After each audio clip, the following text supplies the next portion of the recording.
సినిమాలో ఉన్నాం అనుకో, సినిమాలో పెద్ద సూపర్ స్టార్ లైఫ్ మహా ఆస్తులు సంపాదించారు. అవునా కదా? రజనీకాంత్ పోయాడు, ఏమయ్యా కండక్టర్ ఉన్నప్పుడు నీకు 100 రూపాయలు నౌకరు వచ్చింది, 100 రూపాయలు నౌకరు వచ్చినప్పుడు హ్యాపీగా ఉన్నా అంటే ఇంత పెద్ద సినిమా యాక్టర్ వచ్చినాక నీకు సాటిస్ఫాక్షన్ ఉందా అంటే లేదండి. మరి ఏం చేస్తున్నావు అంటే ఆ సాటిస్ఫాక్షన్ కోసం హిమాలయ పోయినా ఆయన 20 ఏళ్ళ కిందనే చనిపోయాడు. శరీరం అంతా రోగాలు వచ్చింది. ఆయన యాక్చువల్గా భోగి సిగరెట్ మందు అంతా కొడతాడు. శరీరం అంతా పాడైపోయి చనిపోయే స్థితిలోకి వస్తే అప్పుడు హిమాలయస్ పోయి క్రియాయోగం నేర్చుకొని మళ్ళీ శరీరాన్ని సెట్ చేసుకొని బాబా సినిమా తీశాడు. అర్థమైంది కదా? నువ్వు పేరు పోయి నువ్వు సినిమాలు డబ్బు సంపాదించు, పెద్ద పెద్ద ఉద్యోగాలు చేయి, సకల సంపత్తులు సంపాదించిన మనిషికి శాంతి అనేది లేదు. ఈ ప్రపంచంలో ఎవరికి లేదు. ప్రాపంచిక భోగాల్లో శాంతి సుఖం అనేది లేదు. అది ఎన్ని అనుభవించినా అగ్నిలో కట్టెలు వేస్తే మండుతూనే ఉంటుంది. ప్రపంచ విషయాలతో, ప్రపంచ పదవులతో ప్రపంచంలో లభించే వాటి మీద సుఖశాంతి లేదు. నిజమైన శాంతి ఆనందం లోపలికి దాన్ని వెలికి తీయాలి. అనంతమైన ఆనందం మీలోనే ఉంటుంది, దాన్ని వెలికి తీయాల్సాడు వివేకానంద స్వామి.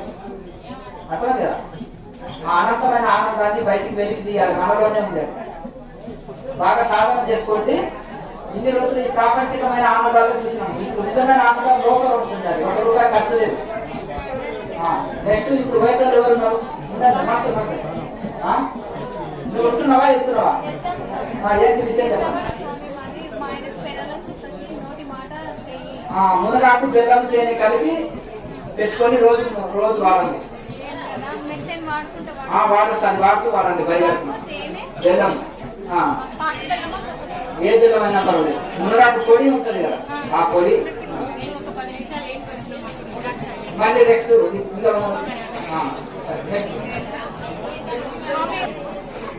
ఎప్పుడైతే ఆలోచనలు కంట్రోల్ కావాలంటే ప్రాణాయామం తప్పకుండా చేయాలి. ప్రాణాయామం చేస్తేనే ఆలోచనలు కంట్రోల్ అవుతాయి. ప్రాణాయామం లేకుండా ధ్యానం చేస్తే నిద్ర వస్తుంది. అర్థం కదా? ప్రాణాయామం చేస్తే ఆలోచనలు లేకుండా వస్తాయి. అందుకనే ప్రాణాయామం అనే ఉపాయాన్ని ఋషులు కనుక్కున్నారు.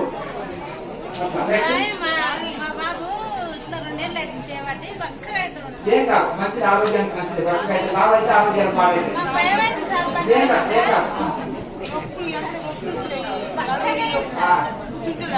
మునగాకు పొడి బెల్లము తేనె కలుపుకొని తగ్గిపోతుంది. పరిగెత్తుతుంది. వట్టి పొడి అది డబ్బలు పెట్టుకొని రోజు వాడు. అమ్మ కూర్చోండి, తర్వాత మాట్లాడుతున్నాం. సాధన చేసుకుంటే మంచిది, మోసం అవుతుంది. మా అమ్మ కూడా ఏడ్చింది నన్ను చూసి, స్వామి పక్కగా ఇచ్చినాడు అని. ఇంట్లో ఉంటే ఆమెకు ఆనందం. అర్థం కదా? నా ఎప్పుడు ఎవరో లాంటి శ్రీశైలం పాదయాత్ర పోవాలి.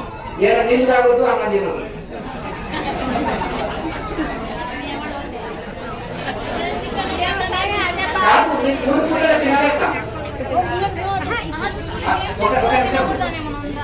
మీరు 3 పూటలు తిని రాండి, నేను తినకుండా వస్తాను. అసలు 7 హోటలు కనిపిస్తే అలా తినండి పూర్తిగా. ఏం కాదు తల్లి, మీరు భ్రమపడకండి. సాధన ఎవరైతే చేస్తే ఆరోగ్యం బాగుంటుంది. నాన్ వెజ్ ఏం శక్తి ఉంది? మీరు నాన్ వెజ్ తినోళ్ళు నా ఇంట్లో రాండి, తిరుపతి పోదాం పాదయాత్ర. ఎప్పుడైనా ఒకసారి ఏముంది నాన్ వెజ్ లో? పాపం వస్తుంది, ఆరోగ్యాలు పాడైతే. అర్థం కదా? కోడి రామకృష్ణ అని ఉన్నాడు. కోడి రామకృష్ణ అంటే ఎవరు?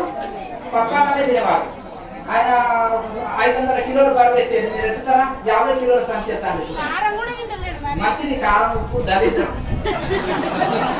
ఎందుకు? జంతువులు ఉన్నాయి. జంతువులు ఏం కారం తింటున్నాయి, ఉప్పు తింటున్నాయి.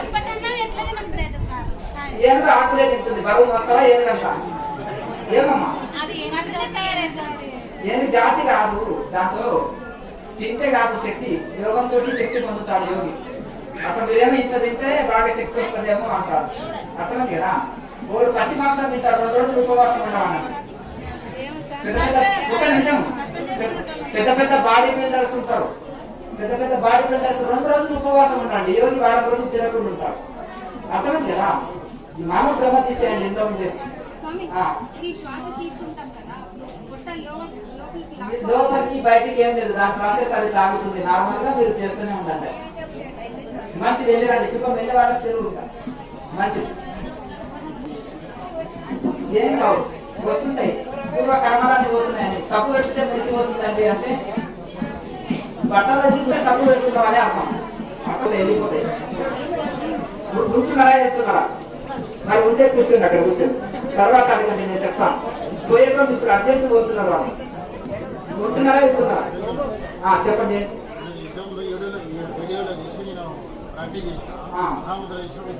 ఏం కాదు, ఇప్పుడు చెప్పినట్టు చేయండి. ఏం కాదు, కుంభకం ఎక్కువ చేయకండి, చూస్తూ చేయండి. నెమ్మదిగా చేయండి. ఎక్కడ రాత్రి వచ్చేది ఏం లేదా? భావన భావన దృష్టి అక్కడ పెట్టుకోండి. చాలు. ఉంటున్నావా వెళ్తున్నావా? ఏం చెప్పండి. ప్రాణాలు చేస్తున్నావా? గ్యాస్ పడుతున్నది. అన్నం తినడం నమ్మకం తగ్గిపోతుంది. దీక్షణ ఉపదీక్షణ ఏ క్లాస్ అన్నా అంత ఒకటే. అర్థమైంది కదా? సాయంత్రం క్లాస్ అంతా చేయి. కూర్చో. సంతోషం.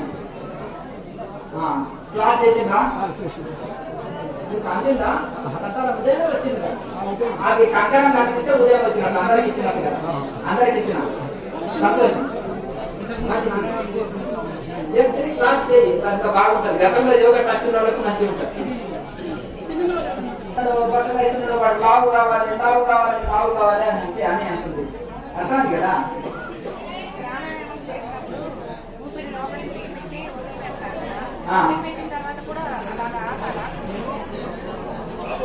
ఏం అవసరం లేదు. అంటే లోపల బంధించినప్పుడు ఆపుతాను. వదిలిన తర్వాత ఏం అవసరం లేదు. కొద్ది క్షణం అవసరం. 2-3 సెకండ్లు అంతే. 2-3 సెకండ్లు. ఒక ఆయన కావాలంటాడు, ఒక ఆయన పక్క కావాలంటాడు, ఒక ఆయన లావు కావాలంటే తిండి బాగా తినాలి, పక్క కావాలంటే యోగం బాగా చేయాలి. అర్థమైందా?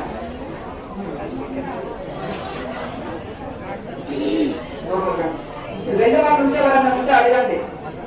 ఉంటున్నావా ఎక్కుతున్నావా? ఏంటి చెప్పండి. ఎంతకాలం నుంచి చేస్తున్నావు? చెప్పండి.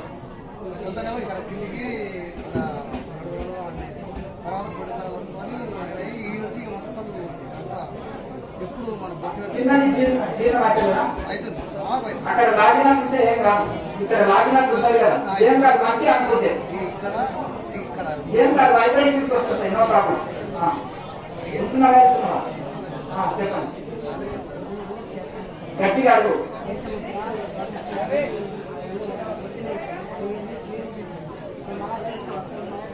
చేయండి, వస్తుంది. చెయ్యి.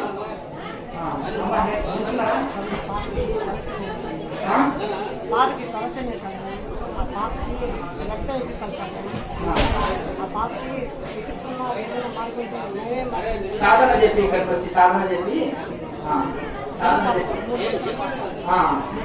డాక్టర్ చూపెట్టు. మంచిగా మంచిగా చూపెట్టు. తక్కువ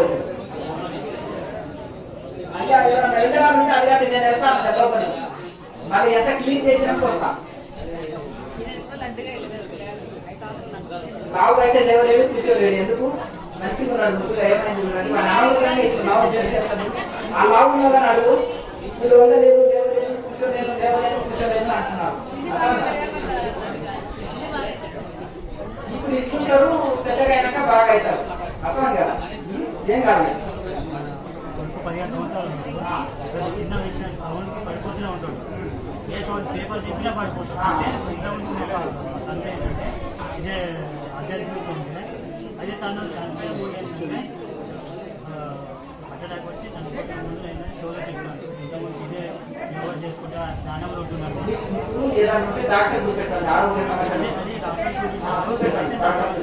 అది కర్మానుసారంగా మనిషికి రోగాలు సమస్యలు వస్తుంటాయి. ఈ ప్రపంచంలో సమస్య లేని మనిషి లేదు, దుఃఖం లేని మనిషి లేడు, రోగం లేని మనిషి లేడు. ఒక యోగుడు తప్ప ఎవరికి ఆరోగ్యం సరిలేదు.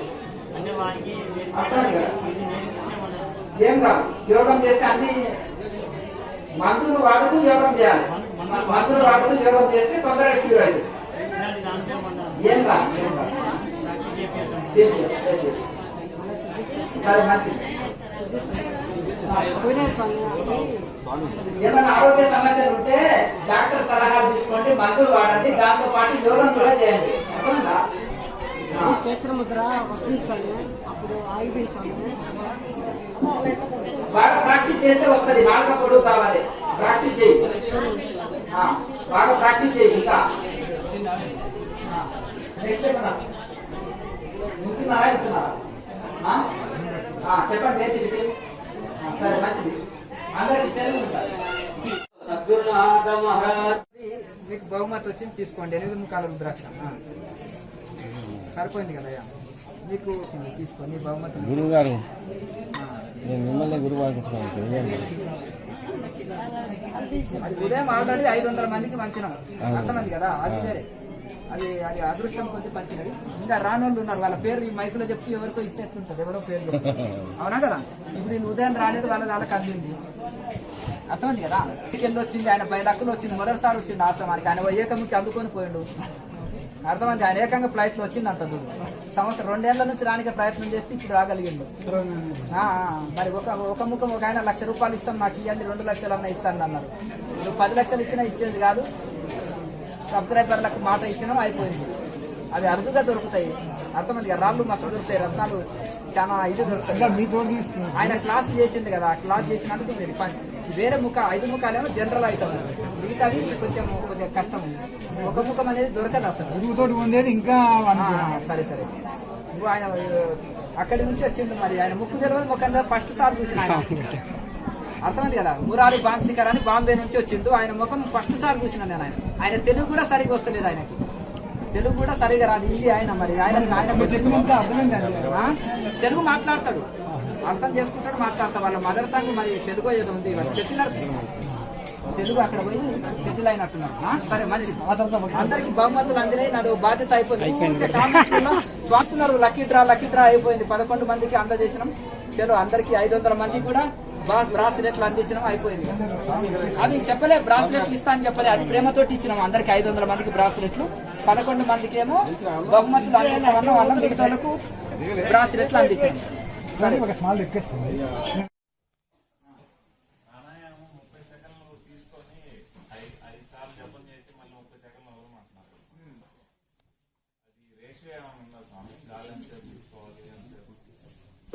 సెకండ్స్ తీసుకోలేరు మీరు, ఎందుకంటే కొత్తలో 5 సెకండ్స్ 10 సెకండ్స్ 15 సెకండ్స్ తీసుకోగలుగుతారు కొత్త వాళ్ళు.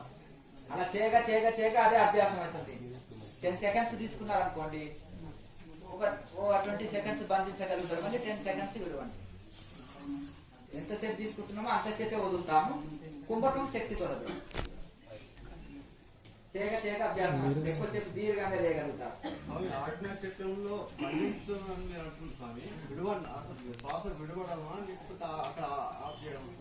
తీసుకోవడము విడవడం ముక్కుతోటి జరుగుతుంది.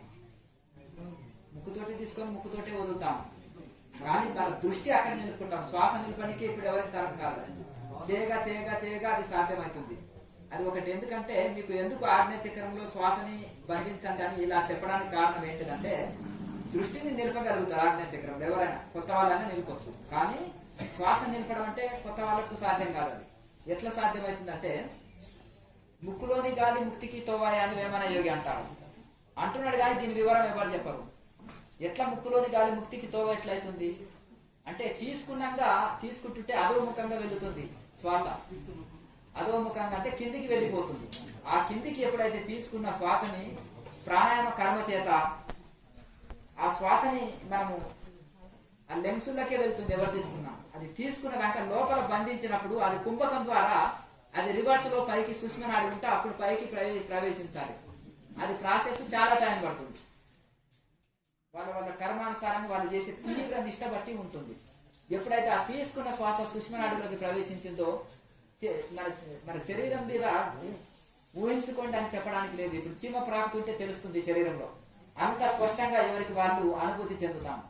ఆ సుష్మనలో శ్వాస ఎట్లా ప్రవేశించింది, ఎక్కడెక్కడి వరకు వచ్చింది అనేది కూడా అంత స్పష్టంగా తెలుస్తుంది. ఇప్పుడు మీరు మీ వంతు ఇంకా చేస్తూ పోవడమే, చేస్తూ చేస్తూ చేస్తూ పోతుండాలి. ప్రతిరోజు సాధన చేస్తూ చేస్తూ చేస్తూ ఉంటే అది కొంత కొంత అనుభవంలోకి వస్తుంది. అది ఎంత టైం అనేది చెప్పనికి లేదు, వాళ్ళ వాళ్ళ అనుసారాన్ని బట్టి ఉంటుంది. ఇప్పుడు ఒక్కొక్క ఋషికి నేను ఇన్ని రోజుల్లో ఎంటర్టైన్మెంట్ పొందినా అని అంటాడు. రమణ మహర్షికి 17 రోజులు పట్టింది, 17 సంవత్సరాలు పట్టింది. ఇప్పుడు 4 రోజులు ధ్యానం చేస్తారు, కూటస్థం ఓపెన్ అయింది, గత జన్మ చూసుకున్నాను, గాలిలో శరీరం వేస్తుంది, గాలిని బతుకుతున్న అన్నం వాసన ఇస్తుందో నాకు తెలియదు అంటాడు. ఇక్కడికి ఒక బాబు వచ్చిండే, వాడి బుర్ర జరిపోయింది.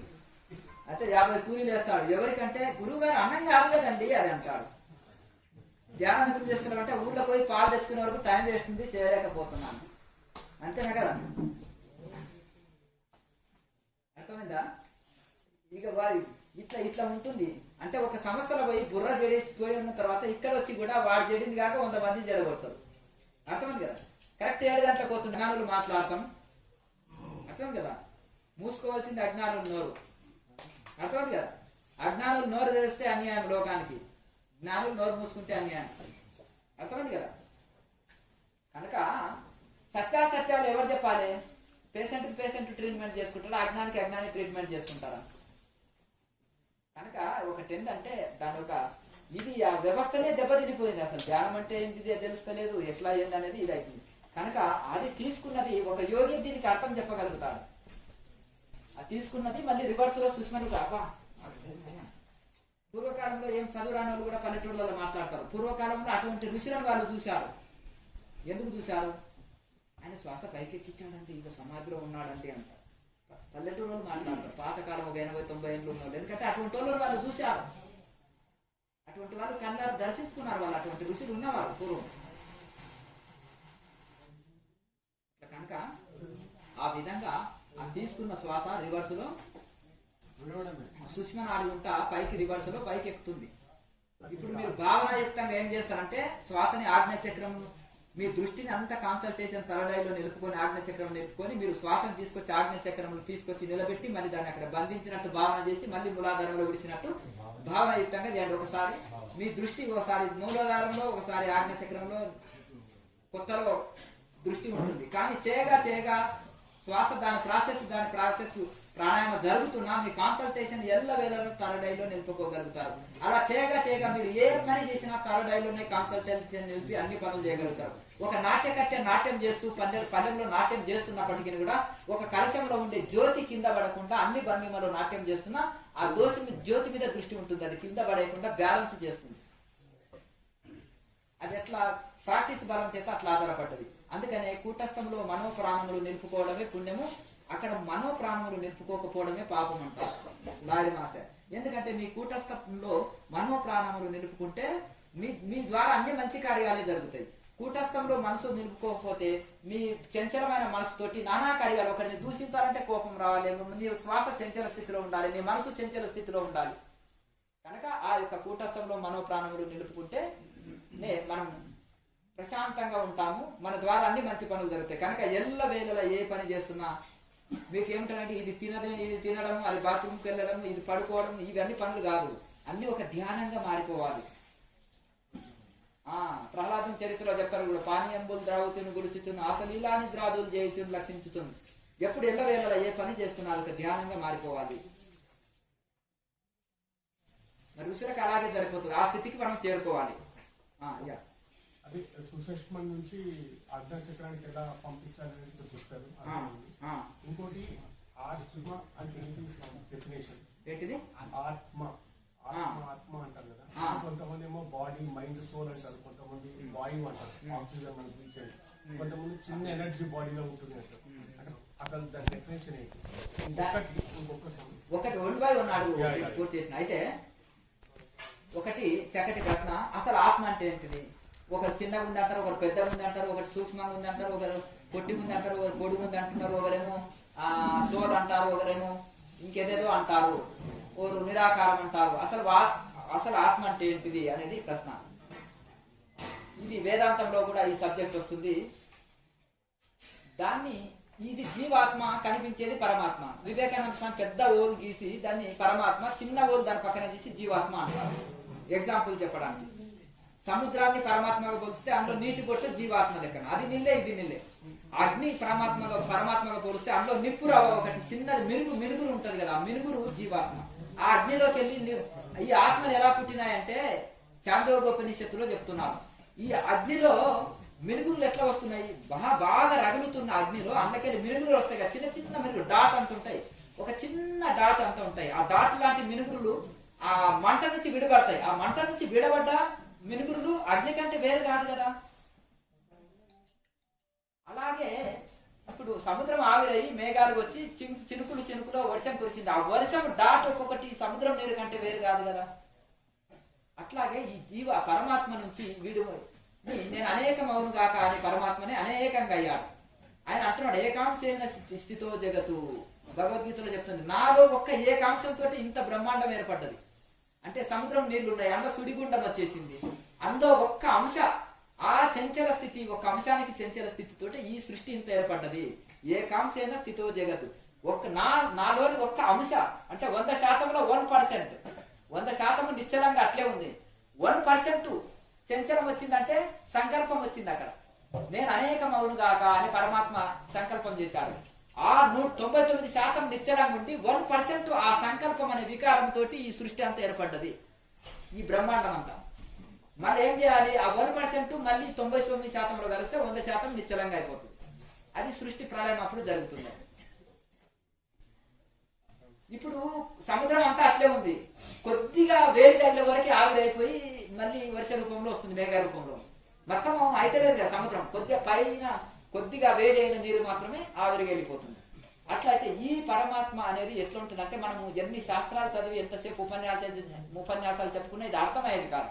నిరాకారము, నిర్గుణము, నామం లేదు, రూపం లేదు, దానికి ఇంత అని లేదు, పెద్దగా పొట్టిగా పొడివుగా అనేది లేదు, దానికి లావుగా బక్కగా అనేది లేదు, నామము రూపము గుణం లేదు. దానికి ఎట్లుందంటే ఇది శబ్ద స్పర్శానికి అందదు, ఇంద్రియాలకు అందదు. అలాగే ఇంకొకటి అది ఎక్కడ అనుభవం అవుతుంది అంటే జాగ్రత్త స్వప్న సుషుప్తి దాటుకొని తురిగ స్థితిలో అనుభూతి పొందుతాం మనం. జాగ్రత్త అంటే మెలకువ, స్వప్నం అంటే కళ, సుషుప్తి అంటే నిద్ర.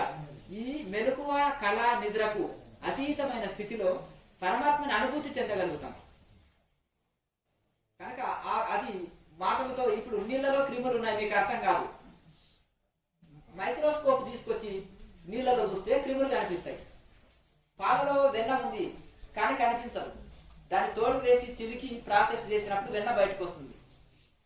మళ్ళీ నెయ్యి మార్చిన తర్వాత ఆ పాలలో కలవదు, పాల నుంచి వచ్చిన నెయ్యి పాలలో కలవదు. అలాగే ఇది సాధన వలన, నిరంతర సాధన వలన ఇది సాధ్యమవుతుంది. రామకృష్ణ పరమహంస అంటారు నువ్వు దేవుడిని చూసావా, నాకు చూపించగలుగుతావంటే నీళ్లలో ఒక నాచుబడిన బావిలో నీళ్లు ఉన్నాయంటే ఉన్నాయి, మరి నాచు ఎందుకు కనిపిస్తలేదు అంటే నాచు ఉంది కనిపిస్తలేదు. ఒక రాయి వేస్తే నాచు దొరికి నీళ్లు కనిపిస్తుంది. రాయి అనేది క్రియ, అదే సాధన. ఆ సాధన వలన మాయా ఆవరణ అరిషడ్ వర్గాల అనేది 3 గుణాలనే ఆవరణ ఉంది, పంచకోశాలు అనే ఆవరణాలు ఉన్నాయి. ఇవన్నీ తొలగించినప్పుడే మనం ఆత్మని అనుభూతి చేసుకోగలుగుతాం.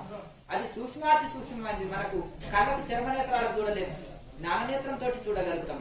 దాన్ని మనం సాధన చేయగా మనకు థర్డ్ ఐ ఓపెన్ కావాలి. తర్వాత అప్పుడు కూడా ఇంకా సంపూర్ణం కాదు, థర్డ్ ఐ ఓపెన్ అయినంత మాత్రం ఏదో అయిపోయిందని కాదు, ఇంకా ఉంది, నిర్వికల్ప సమాధి స్థితికి వెళ్ళాలి ఇంకా. కనుక ఆ విధంగా మనము నిరంతర పరిశ్రమ చేత మనం అది తెలుసుకుని అనుభూతి చెందేది. అది మనం ఎంత చదివినా ఎంత ఇది చేసినా అర్థమైంది కాదు. రెండో ప్రశ్న బ్రహ్మముహూర్తం అంటారు కదా, కొంతమంది ఏమో 3 గంటల పొద్దున 3:45 నుంచి స్టార్ట్ అవుతుందంటారు, కొంతమంది ఏమో సూర్యోదయానికి 90 నిమిషాల ముందు లేదా 45 నిమిషాల ముందు స్టార్ట్ అవుతాయి. అంటే పొద్దునైనా సాయంత్రం కూడా ఉదయం పూటని ప్రాంతకాలం అంటారు, ప్రాంతకాలం సాయ సంధ్య అంటారు. ఇట్లా అయితే కాదు. బ్రహ్మముహూర్తం అంటే అది 3 గంటల సమయమే, దానికి 3 నుంచి 4 వరకు బ్రహ్మముహూర్తం అంటారు. ఇది ఉదయం కాలమేమో ఇప్పుడు 4 తర్వాత దేవముహూర్తం అంటారు, ఇక ప్రాంతకాలం అంటారు 6 గంటల సమయాన్ని. ఆ సమయంలో సాధన చేస్తే తొందరగా కనెక్ట్ అవుతాం. ఎందుకంటే అప్పుడు మనసు ప్రసన్నంగా ఉంటది, శాంతంగా ఉంటది, వాతావరణం కూడా యోగానికి శరీరంలో వేడి వస్తుంది, అక్కడ చల్లగా ఉంటుంది వాతావరణం. మనం నిద్ర నుంచి వచ్చి ఉంటాం, ఏ ఆలోచనలు లేవు, చక్కగా మళ్ళా మనసుని చక్కగా ప్రశాంతమైన స్థితిలోకి తొందరగా మళ్లించగలుగుతాం. అప్పుడు ఆ సమయంలో ఏ డిస్టర్బెన్స్ ఉండదు, ప్రకృతి కూడా నిద్రపోతుంది, రాత్రిపూట ప్రకృతి కూడా నిద్రపోతుంది, చెట్ల ఆకులు కూడా కదలకుండా నిచ్చరంగా ఉంటాయి, అవి కూడా నిద్రపోతాయి అంటారు చెట్లు కూడా రాత్రిపూట. ఏ సౌండ్స్ రావు పట్టణాల్లో కూడా. ఆ టైంలో సాధనకు అనుకూలమైన మహర్షులు ఏర్పాటు చేశారు. అక్కడ ప్రతి ఋషులు ఆ టైంలో సాధన చేస్తుంటారు. ఏంటమ్మా చెప్పండి. నాలుక ఇప్పుడు సాధన చేస్తున్నప్పుడు నాలుక పడుతుంటాయి కదా, అమ్మా ఎప్పుడైనా వచ్చింది 2 సార్లు. ఉప్పుదనమా అంటే ఉప్పు కారాలు మీరు తీసుకున్నారు కదా ఇంతకాలం, ఎన్నడూ కేసరి ప్రాక్టీస్ చేయలేదు, నాలుకని ఫోల్డ్ చేసుకొని ఎన్నడూ సాధన చేయలేదు. మామూలుగా కొంతమంది మామూలు ధ్యానం చేస్తుంటారు, కానీ ఈ విధంగా నాలుక ఫోల్డ్ చేసి మీరు చేయలేదు కదా. ఈ నాలుక ఫోల్డ్ చేసే వారికి మనం ఉప్పు కారం చేసుకుంటూ తిన్నాం కదా, కొన్ని రోజులు మీకు అట్లా అనిపిస్తుంది. ఉప్పు కారం ఎప్పుడైతే తగ్గించి వేల నాలుకని ఫోల్డ్ చేసి ఉన్నామంటే ఆటోమేటిక్గా అన్నం తిన్న తర్వాత ఒక మంచి శుద్ధమైన అరటి పండు తినాలి. ఆ నోరు క్లీన్ చేసి మంచి శుద్ధంగా టేస్ట్గా ఉంచుతుంది. ఉప్పు కారం ఎప్పుడైతే తగ్గించి నాలుగని ఫోల్డ్ చేసుకొని ఉన్నామనుకో అప్పుడు కొంతకాలానికి మనకు నోరు చాలా రుచిగా టేస్ట్గా మారిపోతుంది. రోజు ప్రాక్టీస్ చేయగా వస్తుంది. ఎక్కువ తక్కువ కాదు, ఉప్పు కారం తగ్గించి మీరు కేసీఆర్ ప్రాక్టీస్ చేయలే కదా, మొదటిసారి కదా మీరు వచ్చింది, మొదటి రోజు కదా, 6 months 3 months లోపల మీకు ఒక నోరు టేస్ట్గా మారిపోతుంటుంది. నోరు ఒక అద్భుతంగా మనకు ఈ కేసరి రావడం వలన ఆ కేసరిలో వచ్చే ఈ లాలాజలం నోరునంతా క్లీన్ చేస్తుంది. ఒక జరుగుతుంది కూర్చొని అది చేయగా అది మారుతుంది. అందులో రుచి కూడా మారిపోతుంది. ఇంకా అప్పుడు మనకు ఉప్పు కారాలు తగ్గించాలి, ఇంకా తగ్గించాలని మన నాలుకనే మారిపోతుంది. చాలా మంది ఉల్లిపాయ వాడతారు, దుర్వాసన వస్తుంది నోట్లో. ఎల్లిపాయలు నోట్లో దుర్వాసన వస్తుంది. అలాగే జంతువుల నోట్ల మరి బ్రష్ లేకుండా ఎందుకు దుర్వాసన రాదు చెప్పండి. అది నూనెలు వాడదు, మసాలాలు లేదు, కెమికల్ ఫుడ్ లేదు, పెస్టిసైడ్స్ వాడదు లేకుండా సహజమైన భోజనం తీసుకుంటాయి. వాటికి మనుషులకు తేడా లేదు. ఆవు పేడలో మనిషి ఏమైనా దుర్వాసన వస్తుందా? గేదె పేడలో వస్తుందా? జంతువులకి ఏమైనా గొర్రెలు మేకలు వేసే పేడలో వస్తుందా? మరి మనిషి మరమనే ఎందుకు ఇది చెప్పండి. ఏమైనా రోడ్డు మీద టాయిలెట్ పోస్తే జంతువులకి ఏమైనా పని చేస్తారా? మనిషిని పోస్తే ఒప్పుకుంటారా ఎవరన్నా? అంతేనే కదండి. మరి ఎందుకు ఇట్లా అంటే ఇది భోజనం అది ప్రకృతి భోజనం తీసుకున్నప్పుడు ఇది పరిస్థితి. కనుక ఉప్పు కారాలు తగ్గించి మసాలాలు ఇవన్నీ తీసుకోకుండా మీరు రెగ్యులర్గా ఎప్పుడైతే కేచర్లో ఇళ్ళవేళ్ళ నుండి ప్రాక్టీస్ చేస్తుంటే నోట్లో సువాసనలు వస్తాయి. నోట్లో ఎటువంటి 1 నెల రోజులు బ్రష్ చేయకుండా నోట్లో దుర్వాసన రాదు. ఎవరైతే ప్రకృతి భోజనం తీసుకుంటారో వాళ్ళు 2 నెలలు స్నానం చేయకుండా శరీరంలో దుర్వాసన రాదు. సబ్బులు అవసరం లేదు, మేకప్ అవసరం లేదు, సెంట్లు కొట్టుకోవాల్సిన అవసరం లేదు. ఇప్పుడు సాగులు కూడా సెంట్లు కొడుతున్నారు, ఎందుకంటే చెత్త తింటున్నారు. బెడ్ కాఫీ మీలాగా అయిపోయింది వాళ్ళ లైఫ్ కూడా. ఎందుకంటే 5 గంటలకు లేవగానే ముఖం కడగకుండా బెడ్ కాఫీ కావాలి అట్లా ఉంది కదా. ఇడ్లీ దోశ అభ్యాసం అయిపోయింది. ఇక నానా రకాల చెత్త డస్ట్బిన్ లాగా చేసి చేయడం వలన మా శరీరం అంతా కొట్టుకోవాలి. అట్లా కారణం ఏమంటారు అంత ఒక ఏదో వదులుతారు కదా ఏసీలో కూడా సువాసనలు వెళ్ళేదాన్ని టీవీ అవి మొత్తం నీరైపోతుంది. వాళ్ళు కూడా మాతాజీలు అయితే 1 ఇంచ్ మేకప్ వేసుకుంటున్నారు. దిక్కులు ఇది ఏ మాతాజీలు అంటే మీరు కాదు, సాగులైన మాతాజీ. దారిమాశయ కేవల కుంభకం అని యోగతరాలు ఇలా మన ఆదిశంకరాచార్య కూడా కేవల కుంభకం అన్నాడు. మనం చేసే కుంభకానికి కేవల కుంభకానికి తేడా ఏంటి? కుంభకాల్లో చాలా రకాలు ఉంటాయి. ఆయన అంటాడు 1000 కుంభకాలు ఉంటాయంటాడు అందులో. యోగ తారావళిలో శంకరాచార్యులు ఎంత మధురంగా పాట రూపంలో వాడారు. అది ఒళ్ళు పులికిస్తుంది. ఆ యొక్క యోగ తారావళి వింటుంటే చదువుకుంటుంటే ఒళ్ళులో ఆనంద పాష్పాలు అది ఒళ్ళు పులకించిపోతుంది. ఆయన అంతా పులకించి రాశాడు. అది ఒక పాట రూపంలో రాశాడు, కానీ ఎంతో యోగ రహస్యాలు ఉంటాయి. ఆయన జస్ట్ ఊరికే అందుతూ నోటుకుంటా పాడిస్తే అది ఒక కవిత్వం అవుతుంది, ఒక పాట అవుతుంది. ఒక యోగం పైన, ఒక భక్తి పైన, ఒక గురు భక్తి పైన, ఒక దైవ భక్తి పైన, ఒక వేదాంతం పైన, ఒక యోగం పైన ఇట్లా అల్లేస్తాడు అంతే. ఒక త్యాగం పైన, ఒక జ్ఞానం పైన జస్ట్ ఇట్లా అల్లి పడేస్తాడు అంతే. నోటుకుంటా వచ్చేస్తూనే ఉంటాడు. అనంత తెలంగాణ ఎట్టకేంటి వస్తుంది, తపస్సు ద్వారా వచ్చింది. తపస్సు చేస్తుంటే కవిత్వం వస్తుంది, ప్రవచనం శక్తి వస్తుంటుంది. నీకు సమస్తం నీకు తెలియని విద్య లేదంటారు, కానీ జాతకాలు చెప్తావు, పంచాంగాలు చెప్తావు, ఆయుర్వేదం చూడగలుగుతావు, ఫేస్ రీడింగ్ వస్తుంది, నీకు అన్ని వస్తాయి. కానీ అక్కడ అనుసుకో, శిల్పకారం వస్తుంది, లలిత కళలు అన్ని నీకు దాస్యం చేస్తాయి, అందరికి ప్రవేశించదు. ఇవి యోగ విజ్ఞానం అని పతంజలి మహర్షి చెప్పాడు. ఇది యోగ విజ్ఞానం. ఆ జాతకాలు చెప్పించుకుంటే కూడా దానికి అందరికి వస్తారు. ఈ పుస్తకాలు చూసి జాతకాలు చెప్పేటప్పుడు పరిస్థితి వేరే, అర్థమైంది కదా. యోగం ద్వారా చెప్పేది వేరే, కానీ అందరికి నువ్వు ప్రవేశించదు అంటారు. కనుక ఆటోమేటిక్ ఆయన రాసిన యోగా తారావళిలో రాసిన ఒకటి ఎందుకంటే 1000 కుంభకాలు ఉన్నాయి. కానీ ఆ 1000 కుంభకాలలో కేవల కుంభకం అనేది చాలా గొప్పనైనది. కేవల కుంభకం అంటే నిష్క్రియ స్థితి అంటున్నారు లాలి మాసే దాన్ని. క్రియనేమో శ్వాసక్రియ. శ్వాసక్రియ మనం ఏం చేస్తున్నామో ఇది ప్రాణాయామం చేస్తున్నామో దీన్ని క్రియ అంటారు. క్రియ అంటే కర్మ అన్న పని అన్న క్రియ. కర్మ రెప్పలు ఆడించడం కూడా క్రియ, తిని పట్టుకోవడం కూడా క్రియ, నిద్ర కూడా క్రియనే. మన మెలకు ఉంది కదా.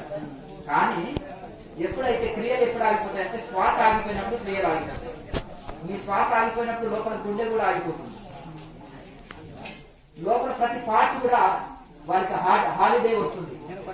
అక్కడ పూర్ణ విశ్రాంతి పొందుతున్నాయి అన్ని అవయవాలు. ఒక్క నిర్వికల్ప సమాధిలోనే శరీరంలో ప్రతి పార్ట్ కు హాలిడే దొరుకుతుంది. ఇక మిగతా అప్పుడు నిద్రలో కూడా హాలిడే దొరకదు. నిద్రలో కూడా గుండె కొట్టుకుంటుంది, శ్వాస నడుస్తుంది, అన్ని నడుస్తాయి శరీరంలో. నిష్క్రియ స్థితి అనేది సంపూర్ణంగా ఎక్కడ లభిస్తుంది అంటే శ్వాస నిశ్చలమైనప్పుడు, నిశ్చలం ఎప్పుడైతే ఆగిపోయిందో టోటల్ గా ఆగిపోయినప్పుడు అప్పుడు అన్ని శరీరంలో ప్రతి పాటలు ఆగిపోతాయి. అది కేవల కుంభకం అంటారు. ఆ కేవల కుంభకంలోనే అన్ని ఆగిపోతాయి. ఆ కేవల కుంభకం అనేది గొప్పది. ఈ అన్ని ప్రాణాయామాలు, ధ్యానాలు, విచారణలు, రకరకాల సాధనలు కూడా దానికోసమే చేసేది. ఏది తిన్నా ఆకలి తీర్చ కోసమే కదా. మీరు టిఫిన్స్ చేయి, స్నాక్స్ తీసుకో, అన్నం తీసుకో, ఏం తింటాం అనేది కానీ ఆకలి పోవటం కోసమే కదా. కనుక ఏది తిన్నా ఆకలి పోవటం కోసమే. ఎట్లనో నువ్వు ఏ సాధన చేసినా ఆ స్థితిని అందుకోవడం కోసమే. దాన్నే ఒకరు మహానిర్వాణం అన్నారు, నిష్క్రియ స్థితి అన్నారు, క్రియా అతీత స్థితి అన్నారు, క్రియా పరావస్థ అంటారు. రాయమాస క్రియా పరావస్థ. ఇది క్రియా పరావస్థ. అది వేరే కానీ ఇది క్రియా పరావస్థ అంటున్నా. నిర్వాణం అనే బుద్ధుడు అంటారు. ఇంకా రకాల బుద్ధుడు కనుకున్న పదం ఏం కాదు. ఉపనిషత్తులో నిర్వాణం అనే పదము 100 చోట్ల వస్తుంది. వేదాంతంలో తురీయం అనేది వస్తుంది. తురీయం అనే పదాన్ని ఎక్కువ వస్తుంది. ఈ పదాలన్నీ ఒకటే స్థితి. గుణాతీతుడు, స్థిత ప్రజ్ఞుడు, గుణాతీతుడు, అనన్య భక్తుడు, నానా రకాల స్థిత ప్రజ్ఞుడు, అన్ని రకరకాల పదాలు వాడారు. ఇంకా భగవద్గీత ఒకటే బ్రహ్మజ్ఞాని స్థితినే రకరకాల పేర్లతో వర్ణించారు. శంకరాచార్య అన్ని రాసిన తర్వాత మోక్షానుసంధానం భక్తిరేవ గరియేసి అని అన్నారు కదా స్వామి. మోక్ష సాధన అన్నింటిలో కంటే భక్తి చాలా ముఖ్యము అని అన్నారు కదా స్వామి. దానికి అయితే ఒకటి ఏంటంటే ఊరికి వేదాంత పుస్తకాలు చదివితే కూడా నాస్తికుడిగా తయారు కావచ్చు. వాళ్ళు పెద్దలు ఏది తప్పు కలుగుతారు. వాళ్ళు ఒక వెంట్రుక మందం కూడా తప్పు అపశబ్దం కలుగుతారు. వాళ్ళు మట్టుకుంటా చాలా మంది ఏంటంటే అర్హత లేని స్థితిలో అహం బ్రహ్మస్నాన్ని తిరిగితే నాస్తికుడు అయిపోతాడు. ఇక నేనే బ్రహ్మం నేను గుడికి వెళ్ళడం ఏంటి. ఇప్పుడు చిన్నపిల్లవాడు ఉన్నాడు, ఆయన కలెక్టర్ అని ఇంజనీర్ అని తిరిగిండు. వాడికి ఇక చదువులో నిరసించిపోయాయి. ఇక చదువులు ఒక అటెండర్ కూడా కాదు, కలెక్టర్ ఏం కానీ అటెండర్ పోస్ట్ కూడా చదవకూడదు. ఇంకొకటి దీని వల్ల ఏంటంటే ఆధ్యాత్మికం దెబ్బతింటది. ఎట్లా అంటే ఇప్పుడు స్వయంగా పుస్తకాలు చదివి బ్రహ్మగా అనుకున్నాడు, నేను బ్రహ్మని అని అహంకరించి తిరుగుతాను. ఆ అనుభూతి పొందలే, ఆ సాధనం చేయలే, అరిసెట్ పడగాలు పోలేదు, 3 గుణాలు రచించలే, 5 కోశాలు శుద్ధి కాలేదు, ఏది ఇది కాకుండా చక్రాలు శుద్ధి కాలేదు, మనసు వశం కాలేదు, ఇంద్రియ భోగాల్లో తిరుగుతూ అహం బ్రహ్మస్మి అనేటోళ్ళు లేదా అచలమతం అని ఒకటి ఉంటుంది. మందు కొడతారు, మాంసం తింటారు, విచారం చేస్తారు, అన్ని చేస్తారు, అహం బ్రహ్మస్మి అని తిరుగుతారు. చలనం లేని అంటారు. అంటే ఒకటి ఏంటంటే దాన్ని ఏమంటారంటే ఇది మన అచలం అంటే ఏంటిది? చలనం లేనిది, చలనం లేదు, చలించండి. అచలోజం సనాతన. భగవద్గీతలో నేను అచలుడిని, సనాతనుడిని, నేను చలించని వాడిని. అంటే ఈ ప్రపంచం అంతా కదులుతుంది. స్థితి, సృష్టి, లయ, స్థితి అన్నీ జరుగుతుంది. సృష్టి, స్థితి, లయ జరుగుతుంది. కానీ నేను చలించకుండా నిశ్చలంగా ఉన్నాను. ఇప్పుడు బంగారం చేసే అవసరం దగ్గర ఒక ఇది ఉంటుంది, ఒక దిండు పైన ఉంటుంది. అన్ని వస్తువులు వికారం అయితే కానీ అది వికారం ఉంటుంది, అది కదలకుండా ఉంటుంది. సుత్తతోటి కొడుతుంటుంది, అది ఉంటుంది కదా. అది కూటస్థం అంటే అదే. ఇప్పుడు కదలకుండా ఉంటుంది. అన్ని కదులుతాయి, ఇంకా శరీరం కదులుతాయి, ఇంద్రియాలు కదులుతాయి, అంత చైతన్యం కదలకుండా ఉంటుంది. ఆత్మకు స్థిరత్వం ఉంటుంది, ఆత్మ కదలదు. కనుక అతి చంచలత్వంతో ఉంటున్నారు, అచలత్వం అంటున్నారు. చెట్టు కొమ్మలు కదిలినా మాలు కదలదు, ఎంత గాలిసినా. అట్లా మాలు దాకా జోగి ఉండాలి. సమస్తం బాధ్యతలు నెరవేరుస్తూ సంసారంలో ఉన్నా మనము ఇంద్రియాలతో మన పనులు మనం చేస్తున్నా కదలకుండా ఆ విధంగా ఉండాలి. అది స్థితప్రజ్ఞ లక్ష్యం. అదే అచల స్థితిలో ఉండాలి. చపలం లేకుండా. చపలత్వంతో ఉంటున్నారు, అచలత్వం అంటున్నారు. అయితే ఈ విధంగా దాన్ని అనంతమైన సాధనతోటి అది సాధ్యమవుతుంది.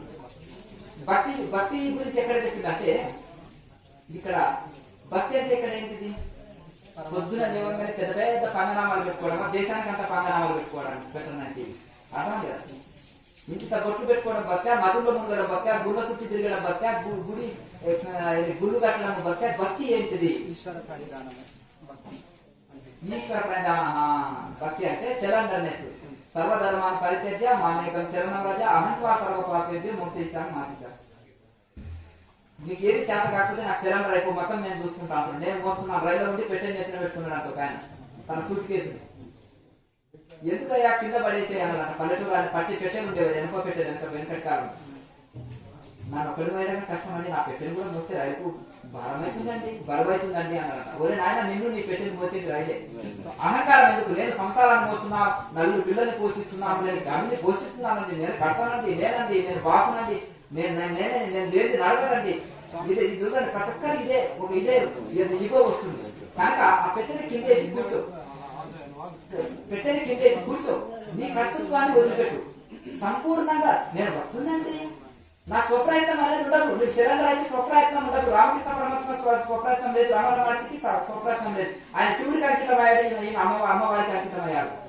ఇంకా నాకేం లేదు, శరణాగతి అయిపోయి ఇంకా సమర్పించి కూర్చున్నాడు అంతే. అది నిజమైన సిలిండర్, అది నిజమైన భక్తి. ఏదో యజ్ఞయాగాలు చేస్తున్నాం, పెద్దగా ఆడంబర కార్యక్రమాలు చేస్తున్నాం, భక్తి కాదు ఇక్కడ.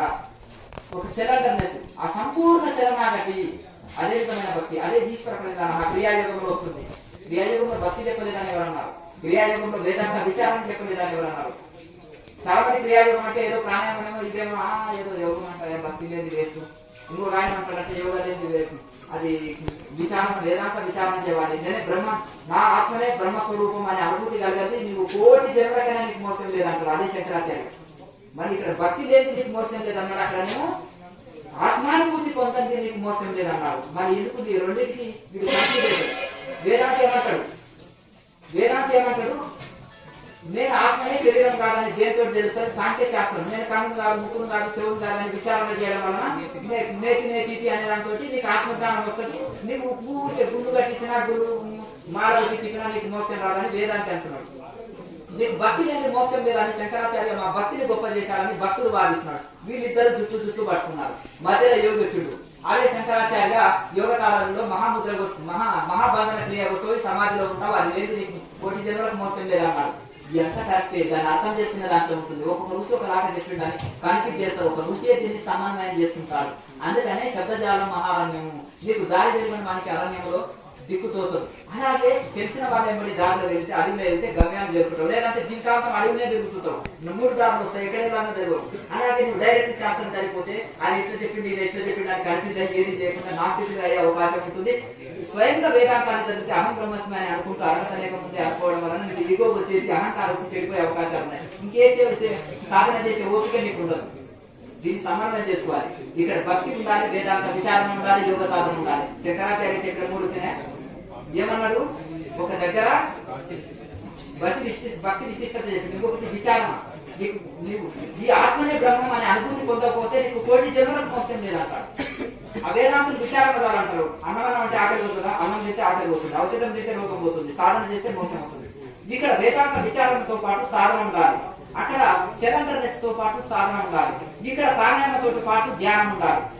వీళ్ళు ధ్యానులేమో ఒక ధ్యానం చేసుకో, ఏసీ పెట్టుకో, మంచి హాయిగా కూర్చొని ఆనుకో, కూర్చో, టీవీలో ఆయన నిలబడుతుంటాడు గురువు గారు, ఈయన బయట నిలబడతాడు. ఇంకా ఆయన నిలబాయి, ఆయన నిలబాయి ఇట్లా గడుపుకుంటున్నాడు. ధ్యానం ఏంటో తెలుస్తుంది, ఇదే తెలుస్తున్నాడు.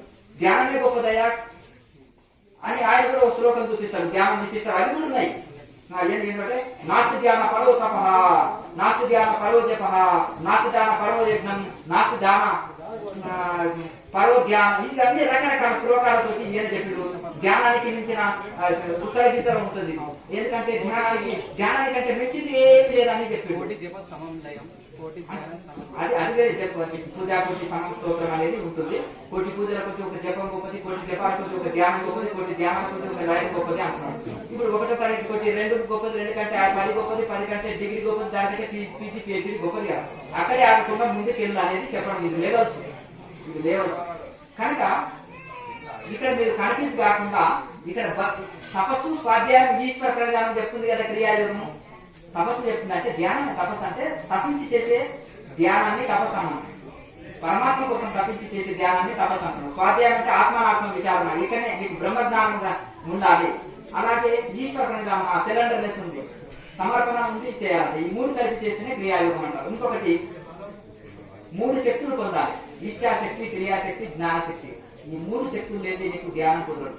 ఇచ్ఛాశక్తి, సంకల్ప శక్తి. ఈ జన్మలో మోసం పొందాలన్నాడు. దృఢమైన ఇచ్ఛ, కోరిక, సంకల్పం దృఢంగా ఉండాలి. ఇచ్ఛాశక్తిని పెంచుకోవాలి, సంకల్ప శక్తిని.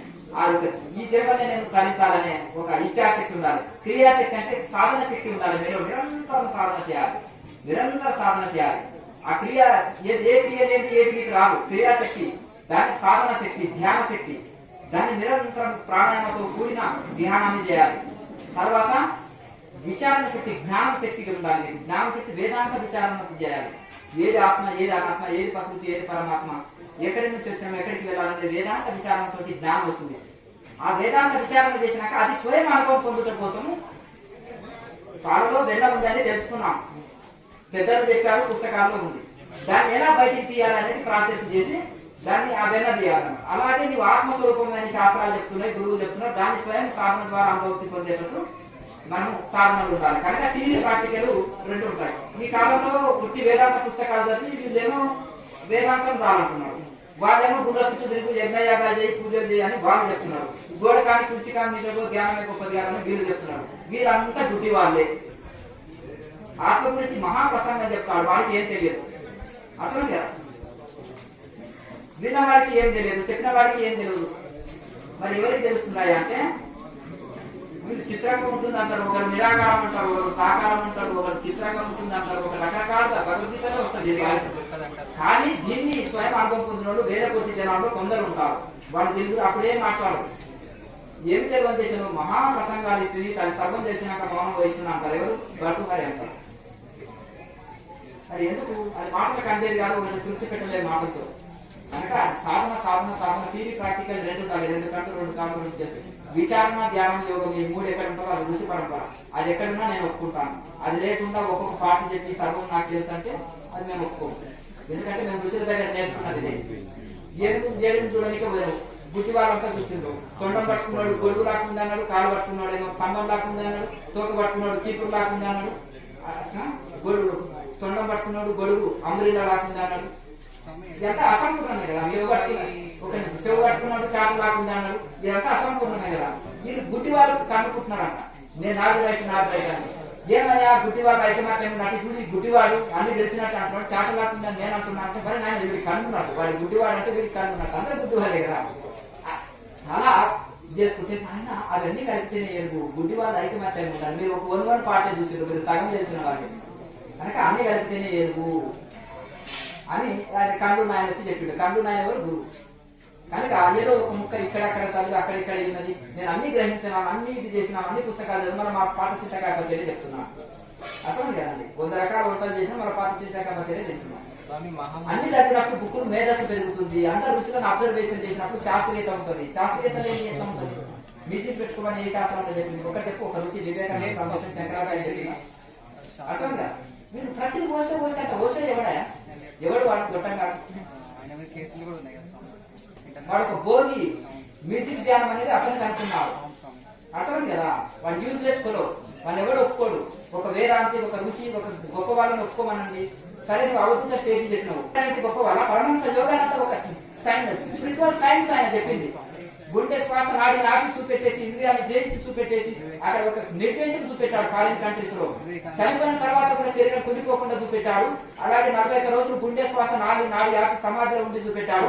ఒక యోగి ఆత్మకథ రాసినా కానీ ప్రపంచం అంతా దానికి వ్యాప్తి అయ్యి యూనివర్సిటీలో ఒక సబ్జెక్ట్ పెట్టుకుని బ్రహ్మరథం పట్టాడు.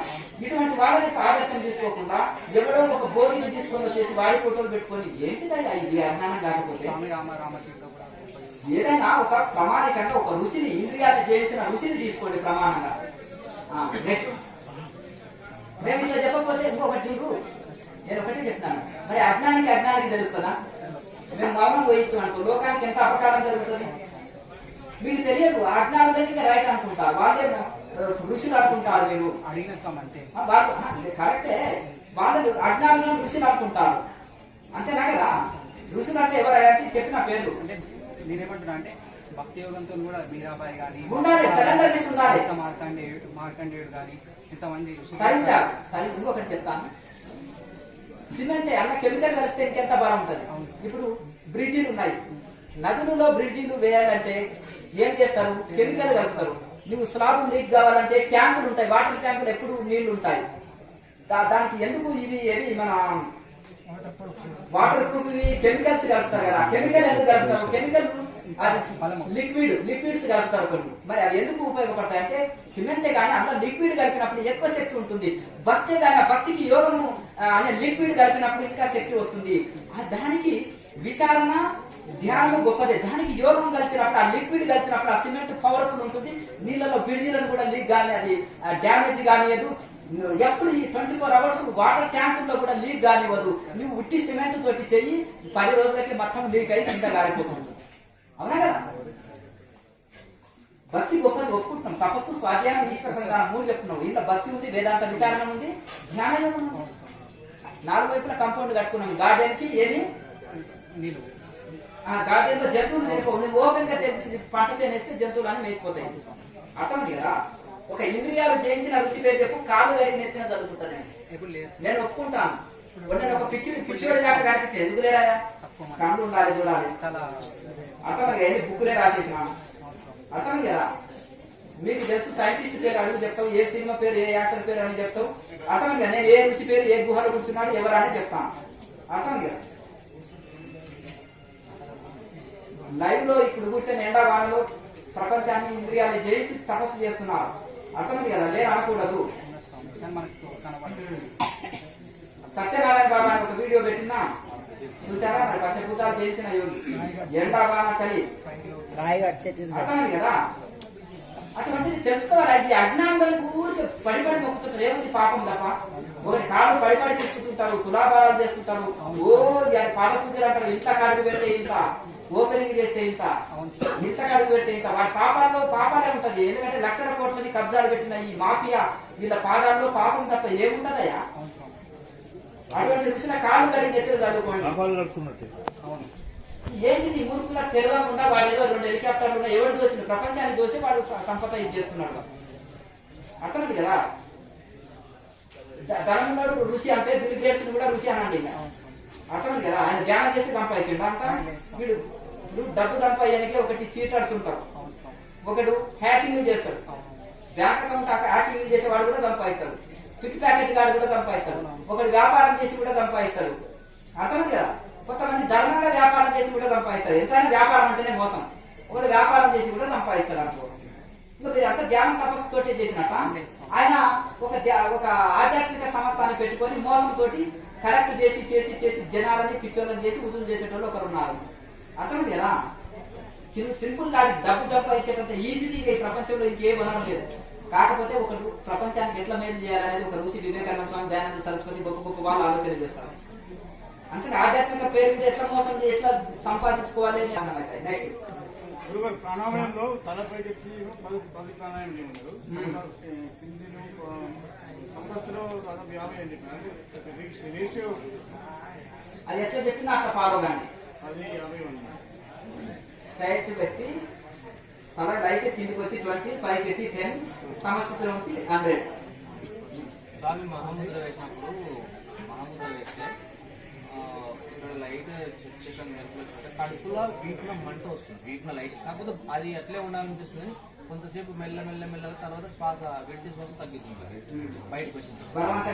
వాటర్ ఎక్కువ తీసుకో, ఉష్ణం పెరిగితే నాకని చక్కగా కోల్డ్ చేసుకో, పెట్టుకో.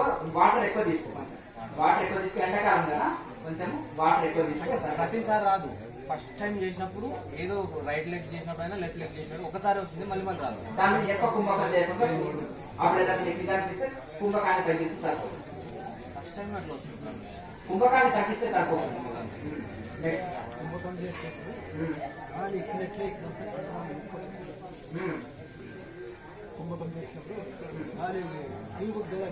ఎక్కువసేపు కుంభకం చేస్తున్నావా? కొద్దిగా తగ్గి ఏం కాదు. నొప్పి అనిపిస్తుంది అక్కడ, నొప్పి అనిపిస్తే తగ్గి కుంభకాన్ని. 6 ముద్దలు చేసిన ఒక నిమిషం. అల్లం బెల్లం నమ్ముకొని పేస్ట్ చేసుకొని తీసుకుంటే కఫం అనేది పోతుంది. ప్రాణాయామం బాగా చేయగా కొంచెం రోజుల కఫం అనేది సమూలంగా పోతుంది. నెక్స్ట్ 6 ముద్దలు చేసిన అంటే కూర్చోమని చేస్తాను. అప్పుడు ఇది నాకు తెలియకంటే ఇది ఆటోమేటిక్ గా అయిపోతుంది. వంగిపోతుంది. మన కొత్తగా ఈ రోజే కదా వచ్చింది, ఈ రోజే కదా. మీకు ఏం దాని కంగారు పడవలసిన అవసరం లేదు. రెగ్యులర్ గా మీరు ఫస్ట్ డే మొదటి రోజు కనుక మీరు దీంట్లో కంగారు పడవలసిన అవసరం లేదు. ప్రాణాయామం చేయగా మేరుదండంలో శక్తి వచ్చి వెన్నెముకలో శక్తి వచ్చేసి అది దృఢంగా తయారైపోతుంది, వంగిపోకుండా అవుతుంది. మొదటి రోజు కదా, ఫస్ట్ డే కాబట్టి నో ప్రాబ్లం.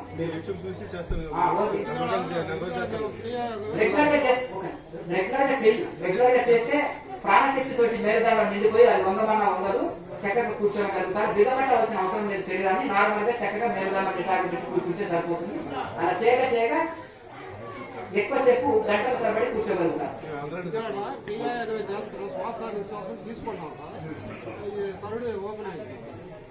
ఎంతకాలం నుంచి చేస్తున్నారు సార్? ఏ సాధన చేస్తున్నారు? నిరంతరం సాధన చేస్తున్నారు. అనంతం అర్థమైంది కదా. అనంతం సాధన అనేది అనంతము రెగ్యులర్ గా కంటిన్యూ చేస్తుంది. ఇప్పుడు అశ్విని ముద్ర వేసినప్పుడు శ్వాస తీసుకుని అశ్విని ముద్ర వేసుకున్నాను. ఇక్కడ పెయిన్ వస్తుంది, కిడ్నీ ప్రాబ్లం ఏం లేదు. కానీ వాటర్ ఎక్కువ తీసుకోండి. ఫుల్ నేను రోజుకి 5 లీటర్లు తీసుకుంటున్నా. ఇది ఆగ్నేయ చక్రం దగ్గర మహాముద్రలో కంప్లీట్ గా తగ్గియాలి. భోజనం కంప్లీట్ గా తగ్గియాలి. కుంభకం ఎక్కువ చేయాలనుకున్నాను, యోగంలో ముందుకెళ్ళాలనుకున్నప్పుడు 2 పూటలే తీసుకున్నా. కేజీల ముద్ర వచ్చిన 2 అదే అయినప్పటికీ కూడా కొంచెం ఉప్పు అంతా మసాలాలు ఉండదు, ఉప్పు కారాలు ఎక్కువ తీసుకుంటే ఎల్లిపాయ ఉల్లిపాయ వాడకూడదు. దానికి కొన్ని నియమాలు ఉంటాయి. కుంభకాన్ని ఎవరైతే పెంచాలనుకుంటారో ఎల్లిపాయ కంప్లీట్ వాడదు. బయటికి హోటల్ బయట తిండి తినకూడదు. ఫంక్షన్ లో ఉండే చెత్త కూడా తినదు. అందులో డాల్డాలు ఇది కెమికల్ ఆయిల్స్ తోటి ఇవి చెత్త చేస్తారు. ఇంటికన్నా స్వచ్ఛమైన ఫుడ్ తీసుకోవాలి. ఒక సినిమా యాక్టర్ మన కర్ణాటకలో చనిపోయారు. ఎందుకు వచ్చేసింది? మరి బాడీ అతను మంచి జిమ్కి వెళ్తాడు, ఎక్సర్సైజ్ చేస్తాడు. ఆయన ఫుడ్ పాయిజన్ అతను టోటల్ గా చేస్తే ఆయిల్స్ ఉంటాయి కదా, కెమికల్ ఆయిల్స్, దాంతో ఫుడ్ పాయిజన్ అయిందని టెస్ట్ లో తేలింది. కనుక బయట తిండి ఎట్టి పట్టులో తినకూడదు. ఇంట్లోనే స్వచ్ఛంగా చేసుకొని తినాలి. ఎక్కువ ఇబ్బందులు ఉంటే కుంభకాన్ని తగ్గించండి.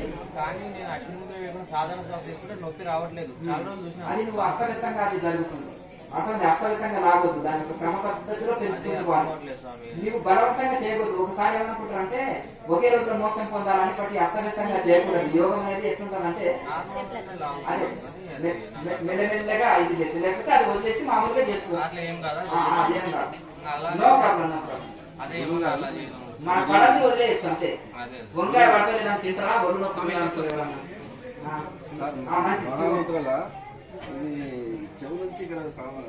ఎంతకాలం నుంచి చేస్తున్నారు సార్? క్రియాయోగం చేస్తున్నారా? మీకు ఇక్కడికి వచ్చి ఎంతకాలం నుంచి వస్తున్నారు?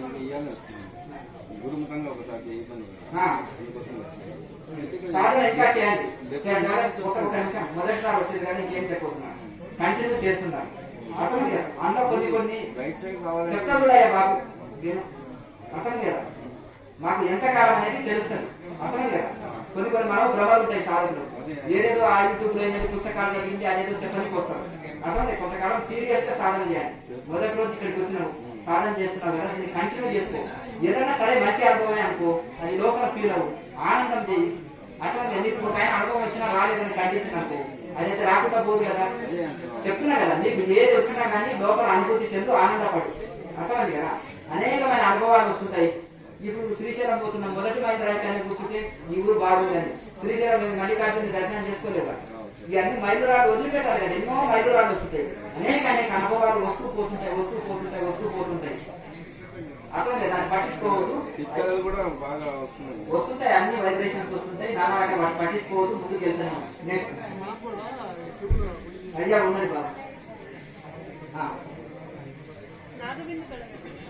అవి సాధన చేయాలి. అనంతంగా చేస్తూ వస్తుంటాయి. ఎందుకు గురువులు ఋషులు పుస్తకాలు రాయాలంటే ఇది ఒక పెద్ద రోగం. ఆడ జరిగితే వీడు చెప్పడానికి వస్తారు. మేమేమో ఎక్స్రే తీస్తుంటారు కిందికి, ఒక మనిషి ఏదైనా చెప్పినా కానీ. అర్థమైంది కదా. అర్థమైంది కదా. మరి పక్కకు పిలిచి అడిగింది అనుకో, మళ్ళీ ఇంకా అయిపోతుంది కదా. అర్థమైంది కదా. పక్కకు పిలిచి అడిగింది అనుకో, అది తప్పని నిరూపణ చేసే శక్తి మాలోనే ఉంటుంది. ఒకవేళ ఎదుటి వ్యక్తి తప్పు మాట్లాడి ఏదో గొప్ప చెప్పడానికి వచ్చినా దాన్ని అది తప్పని నిరూపించగలుగుతాం. ఎన్ని రోజులు శాతం చేస్తున్నాం, ఏది నీ గురువు, ఏది దేని విచారం చేసినాం, ఎట్లా చేసినాం అని డీటెయిల్స్ అంతా తీసేస్తాం, డాటా తీస్తాం. అర్థమైంది కదా. ఉన్న స్థాయిని మించి చెప్పుకోవద్దు. కొన్ని భ్రష్టు పట్టిన దరిద్రము సంస్థలు ఉన్నాయి. ఆధ్యాత్మికం అంటేనే భ్రష్టు పట్టించారు. అక్కడ చూడక టీవీ ముందరనో ఇక్కడక్కడ పోతారు, వాళ్ళ క్లాసులకు ఏదో ఒకటి రెండు సార్లు పోతారు, అంత గాలి మాటలు మాట్లాడేస్తారు కదా. వీరికి వచ్చి కూడా ఏదో గాలి మాటలు కనిపిస్తూ చెప్తుంటారు. అర్థమైంది కదా. ఎందుకంటే అక్కడ బుర్ర చెడిపోయింది కదా. మీరు ఒక పిల్లవాడిని చూస్తే కదా, ఒక 2 నెలల్లో ఉండేవాడు, వాళ్ళకి తిండి ఎవరు తినట్టు నేను అన్నం వాసనే తిన్నాను చూడని అంటారు. మీరు ఎక్స్ప్లెనేషన్ గా ఇలా అనేది సామాన్యుడు కాదు కదా. ఒక గురువు అంటనే ఉంటాడు. అర్థమైంది కదా. వచ్చిన వాడు ఏంటి ఏంటి అనేది మాకు తెలియదా. అర్థమైంది. ఎందుకంటే గాలి సంవత్సరాలు పోతే బస్సు పట్టిపోతుంది. మరి మన చక్కగా ఏదో చేతితో తినడం అభ్యాసం అయిన మన కుడి చేతితో రాదు. అర్థమైంది కదా. బుర్ర పాడైతుంటది. కనుక అవన్నీ పక్కకు పెట్టండి. కొత్తగా వచ్చిన వాళ్ళు అది పక్కకు పెట్టండి. ఒక్కొక్కరు 6-7 సంవత్సరాల నుంచి సాధన చేస్తున్నారు. వాళ్ళు ఏ సాధన ఉన్నారు, ఎట్లా చేస్తున్నారు తెలియదా. వాళ్ళు కరెక్ట్ మాట్లాడతారు, కరెక్ట్ అనుభవం చేస్తారు, వాళ్ళకు మాకు కరెక్ట్ ఉంటుంది. అర్థమైంది కదా. సరే, ఏదో తెలియక వచ్చారు, మీరు తెలియక మాట్లాడుతుంటారు. ఏదేదో సాధన మీద దృష్టి పెట్టండి. అర్థమైంది. ఏదో మీరు నెత్తినెత్తుకుంటాడో ఏదో గొప్ప అనుకుంటున్నారు అనుకోకండి. గురువు గారికి అర్థం తెలుస్తుంది. చేసే మిషన్ అర్థమైంది కదా. సముద్రం చేసేటప్పుడు అన్నం చేసేటప్పుడు పర్మిషన్ చేస్తున్నారు. అప్పుడు ఇదంతా తేలినట్టు ఉంటుంది బాడీ, శరీరం తేలికైతుంది. ఎందుకంటే మహాముద్ర అనేది ఒకటి వేసినప్పుడు శరీరంలో నడుము నుంచి ఇది వరకు ఒక రిలాక్స్నెస్ అనిపిస్తుంది, అది మామూలుగా మంచి ముద్ర కరెక్ట్ వేసినప్పుడు ఒక రిలాక్స్నెస్ అనిపిస్తుంది, తేలికదనం అనిపిస్తుంది, ఒక తేలికదనం అనిపిస్తుంది. అక్కడ మీకు ఒకటి ఏంటంటే పర్ఫెక్ట్ వేసినప్పుడు ఒక శరీరం ఉల్లాసంగా తేలికదనం అనిపిస్తుంది. చేయండి, రెగ్యులర్ గా చేయండి. సాధన అనంతమయ్యా, సాధన అనంతం. లోపల అనుభూతి చెందండి, ఎవరికి వాళ్ళు అనుభూతి చెందండి.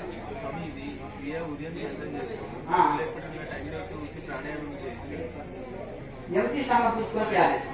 భోజనం చేసిన 3 గంటల గ్యాప్, ద్రవాహారం తీసుకుంటే ఒక 1 అవర్ గ్యాప్, దాన్ని చూసుకొని చేసి ప్రాణాయామం చేసినాక మెడిటేషన్ చేయాలి. ఒకవేళ మీకు మామూలు టైంలో మెడిటేషన్ చేయాలనుకుంటే సాదా మెడిటేషన్ కూడా చేసి ఉదయం సాయంత్రం క్రియేట్ చేసి మెడిటేషన్ చేయాలి. మిగతా టైంలో సాదా మెడిటేషన్ కూడా చేసుకోవచ్చు. ఎందుకంటే 20 మినిట్స్ 10 మినిట్స్ సమయం దొరికింది అనుకో, ఆ టైంలో 10 మినిట్స్ మెడిటేషన్ చేసుకోవచ్చు. 20, 10 ఎంత దొరికితే అంత సమయం చేసుకోవచ్చు. 3 అవర్స్ గ్యాప్ ఉండాలి. ప్రాణాయామంతో కూడింది కదా ఇది. చాలా మంది ఒక ఫ్యాషన్ ఏంటంటే నిండ తిని కూర్చో ఏసీ పెట్టుకో బాగా నిద్ర వస్తున్నారు. తిని కూర్చుంటే వచ్చేది నిద్ర. అదే నాలుగు శుద్ధులైన యోగ ద్వారా వాళ్ళు తిన్నా నిద్ర రాదు. కానీ తిన్నప్పుడు ఏ రుచి ఒక 1 అవర్ గ్యాప్ ఇస్తారు. ఏ రుచి చూసుకోరు ఎంబడి.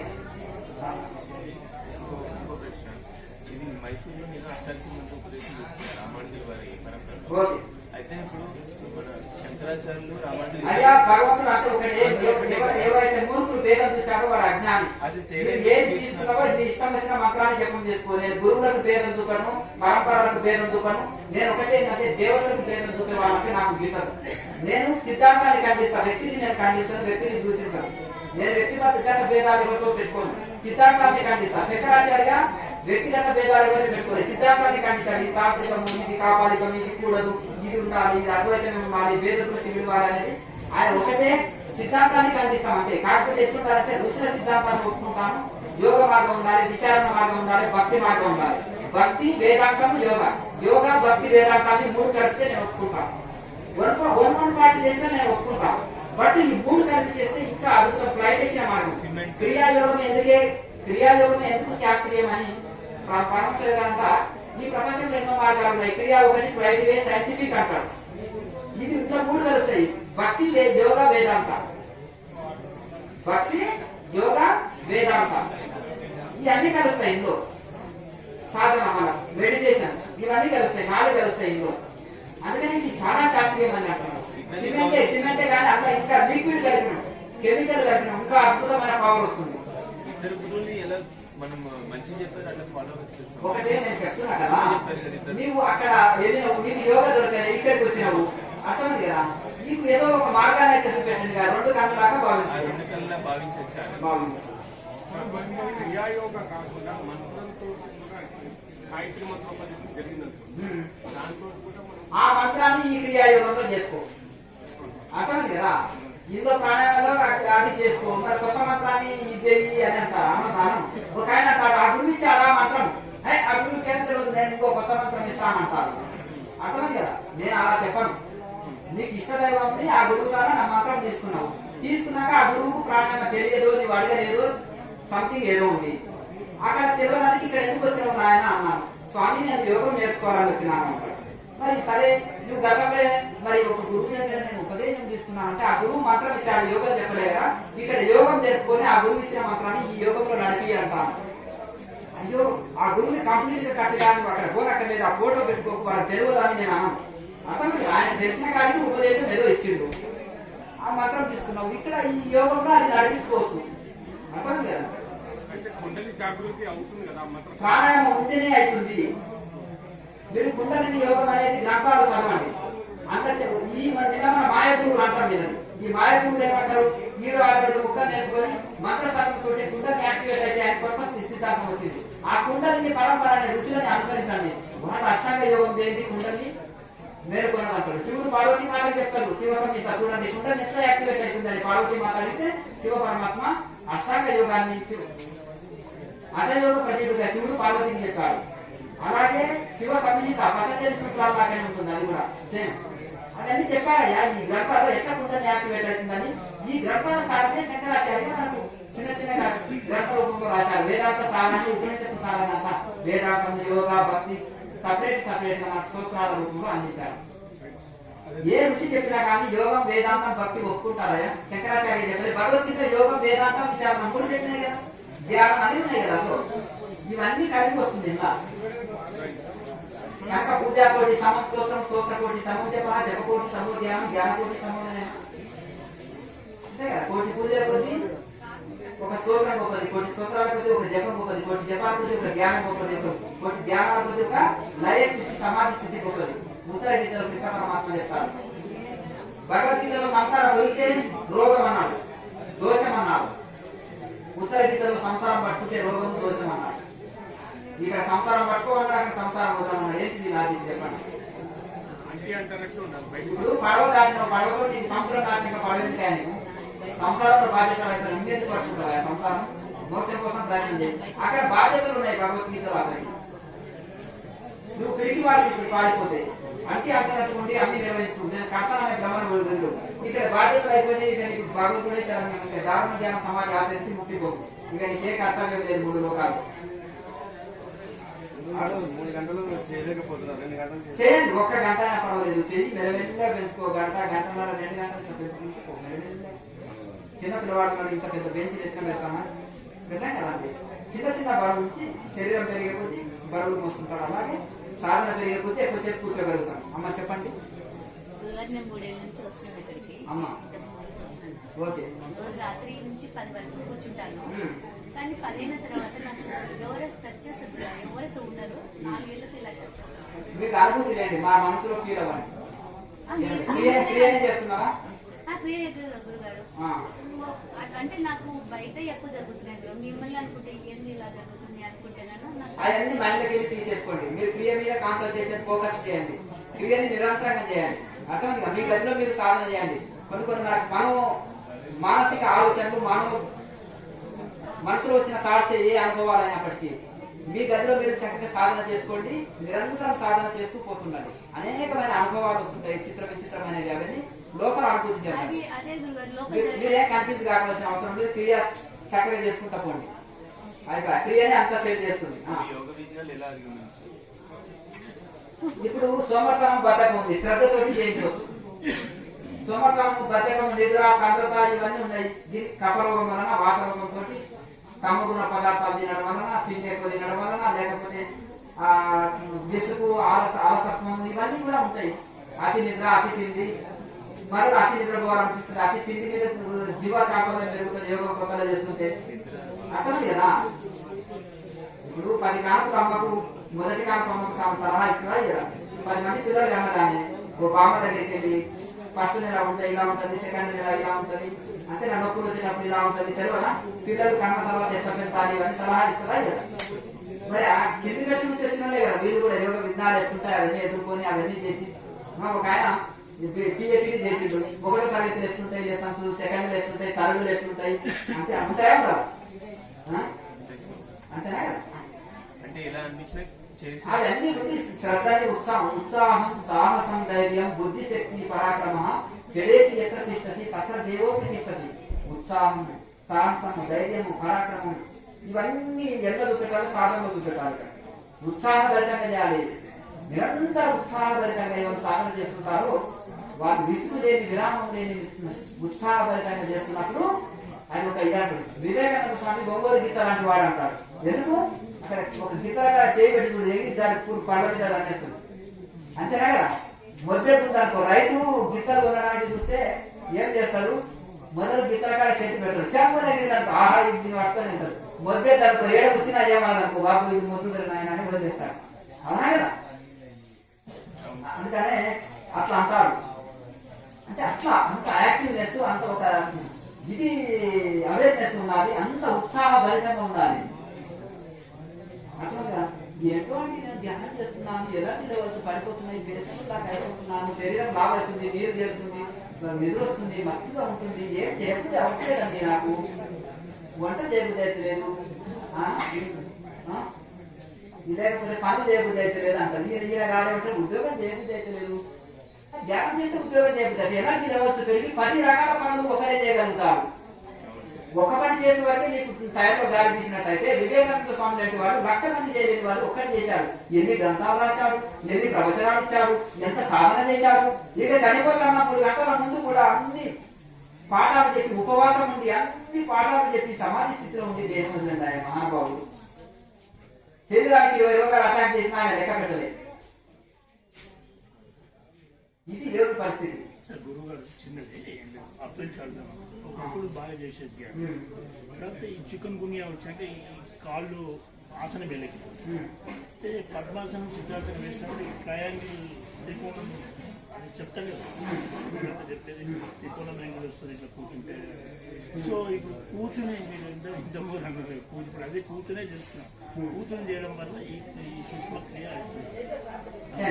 ఇప్పుడు వయసు పెరిగే కొద్దీ చూస్తూ పోతున్నారు అంతే కదా. మీకు ఎంత చేతనైతే అంత చేసుకోండి. ఇట్లా మిమ్మల్ని ఒకటి మేము మా సిద్ధాంతం ఏంటంటే నేను కండిషన్ పెట్టను, మీ శరీరం ఎంత సహకరిస్తే అంత చేయాలి. ఇది బలవంతంగా చేయమని చెప్పము, కానీ శాస్త్రీయంగా ఉండాలని మా కండిషన్ ఒకటి ఏంటిది అంటే శాస్త్రీయంగా నువ్వు 10 minutes చేస్తావా శాస్త్రీయంగా 10 గంటలు కూర్చొని గుర్తు పెట్టివా వద్దు అంటాను. వద్దు నువ్వు అనవసరం వేస్ట్ టైం వేస్ట్ నీ జీవితం వేస్ట్ అంటాను. నువ్వు 10 గంటలు తెల్లవారు ఎవడో కొట్టినాడు ధ్యానం ఎవడు కొట్టాడు గోడ కానీ నిండా తింటావు. ఓ కేజీ అన్నా తిని ఇంకా హాయిగా కాలు దాపుకొని నోట ఎంత పెడతా నోట కీగలిపోతున్నా తెలియదు. అర్థమైంది కదా. ఇక కాలు దాపుకొని ఇంకా కుర్చీ కాలుకొని ఒకటి అక్కడ గోడ కాలుకొని ఎట్లా పడిపోతారో తెలియదు. గురుగారండి నా పొట్ట ఇస్తుంది, నేను నేరం తాకానండి, నేను ధ్యానంలో అయితే ఆసనాలు చేస్తున్నాను పొట్ట అంటే ఆయన నిద్రలో ఎక్కడ వాడిపోయిందో తెలియదు. ఇది పొట్ట ఇంత పొట్ట ఉన్నాడు కూడా ఇలా అనుకుంటాడు నిద్రలో. పుట్టేప్పుడు ఆడదు పొట్ట ఆడుకోలేదు, దాన్ని ఏదో ప్రేమిస్తుంటాడు. ఒకటి వచ్చిన తర్వాత నడుము అంటే వెన్నెముక స్ట్రెయిన్ పెట్టి సహజ ప్రాణాయామం చక్కగా మేలుదానం నిటాగా పెడితే మేలుదానమే నిటాగా పెట్టాలండి. నీకు ధ్యానం ఎందుకు, ఏం ధ్యానం చేస్తావు? నొప్పి మీద ధ్యానం వస్తుందంట, నొప్పి మీద మేలుదానమే నిటాగా పెట్టాలని బట్టి ఏం ధ్యానం చేస్తావు? అర్థం. ఒకటి నువ్వు ఆ బైక్ ని నడుపుకొని సైడ్ కి పెట్టలేవు, ఏం నడిపిస్తావు? గేర్ వేస్తావు, స్పీడ్ బ్రేక్ వెళ్ళి వస్తావు, నువ్వు ఘాట్ రోడ్లు ఎట్లా పోతావు? అంతేనా శ్రీశైలం ఘాట్ రోడ్డు మీద ఏం నడుపుతావు? నువ్వు చెప్పగా అదండి బండి తీసి పక్కకు పెట్టడము అంతేనే కదా. నువ్వు బండి తీసే పక్కకు దొబ్బలేని వాడు ఏం నడిపించిపోతావు? ఆ ఘాట్ రోడ్లో ఎట్లా ఏడ తిరుగుతావు? స్పీడ్ బ్రేక్లు వస్తాయి ఇది అది. అందుకని బాడీ మైండ్ కంట్రోల్ లేనందుకు ఇది అపశక్నాలు పడుతున్నారు. ఆ ఎలక రంధ్రాలకు వెళ్ళి వెళ్ళిపోతుంది. అక్కడ స్టార్ట్ చేసింది అది స్టార్ట్ మోసం వచ్చిన తర్వాత ఏమంటున్నారు? ఈ పుట్టడం చావడం అనేది గొడవ ఉండదు. శరీరంలోకి వచ్చి రావాలి, మన శరీరంలోకి వచ్చినాక మరి మంచి రుచికరమైన దినాలు ఉంటుంది, మరి పెళ్లి చేసుకోవాలంటారు, మన పిల్లలు కావాలంటారు, మన వాళ్ళకి చదువు చూసుకోవాలంటారు. అర్థమైంది కదా. అయితే మోక్షాన్ని పట్టించేప్పుడు బ్రహ్మలో లయమైపోయి మళ్ళీ సృష్టి జరిగినప్పుడు మళ్ళీ బ్రహ్మతో సమానంగా మళ్ళీ జీవిస్తారు. అప్పటి వరకు బ్రహ్మతో సమానం అయి ఉంటారు. ఇంకా కొంతమంది ఋషులు నాకు జన్మ తీసుకోవాలని కోరిక ఉంటే మళ్ళీ జన్మ తీసుకోవచ్చు. అయ్యో రమణ మహర్షి రామకృష్ణ పరమహంస వారు మలయాళ స్వామి గారు దక్షిణాయనంలో చనిపోయారండి.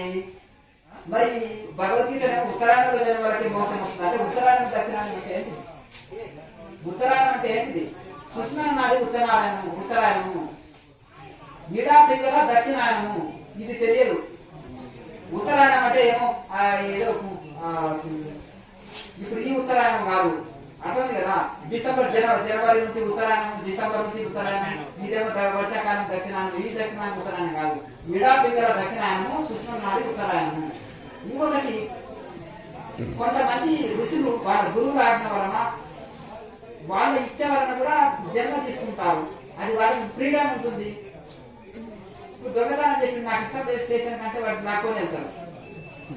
నువ్వు ఒక టెర్రరిస్ట్ పట్టించిన గోల్డ్ మెడల్ ఇస్తున్నాడు, నాకు ఇష్టం లేదండి, నాకు అటువంటి సన్మానాలు కోరుకోవాలంటే అది నీ ఇష్టం, అదే అంతేనా కదా.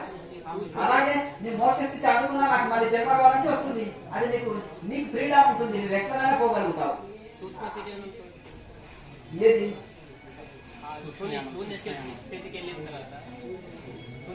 మీరు ఏ సంస్థ ప్రకారం ధ్యానం చేస్తున్నారు? గతంలో ఏదైనా సంస్థ ప్రకారం చేశారా ధ్యానం?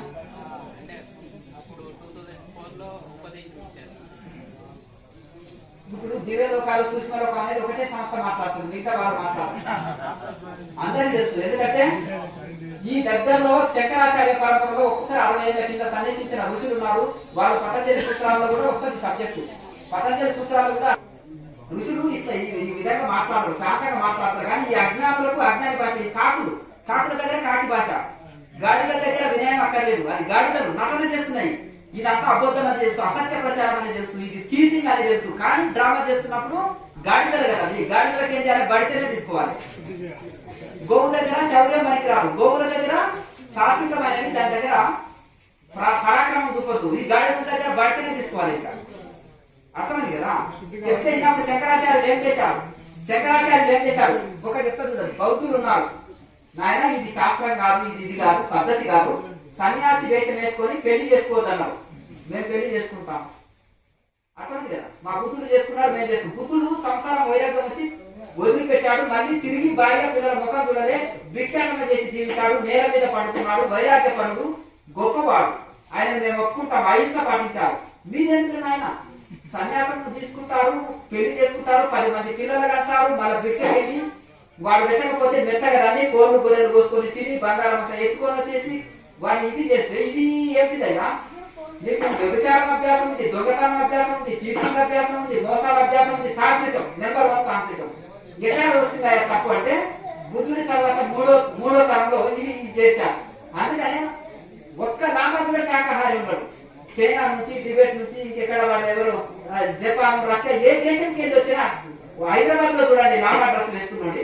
నాన్ వెజ్ హోటల్ గురువు గారండి, గురువు అయింది. నాన్ వెజ్ హోటల్ అంటే ఆమె కప్పలు, పాములు, బొద్దింకలు అన్ని తింటామే, నాన్ వెజ్ లేదు మాకు ముద్ద దిగదండి, వాళ్ళు పబ్లిక్ గా చెప్పేస్తారు. అర్థం కదా. ఆ గురువులకే వదిలేదు, ఇంకేముండదు. పోనీ ఇది ఉంది.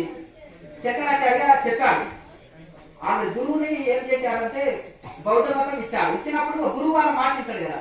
ఈ దేవాలయాలు విగ్రహాలు పడగొట్టడం, వాళ్ళ విగ్రహాలు పెట్టుకోవడం, ఎంత ఈ నానా అవస్థ పెట్టేసి ఈ హిందువుల్లో ఏం చేస్తున్నట్టే వీళ్ళు శైవం వైస్తామని వీడి అనుకుంటున్నాడు. వాడు వచ్చి 3లోనికి లాభం అంటారు, 2 అనుకుంటే 3లోనికి లాభం అంటారు.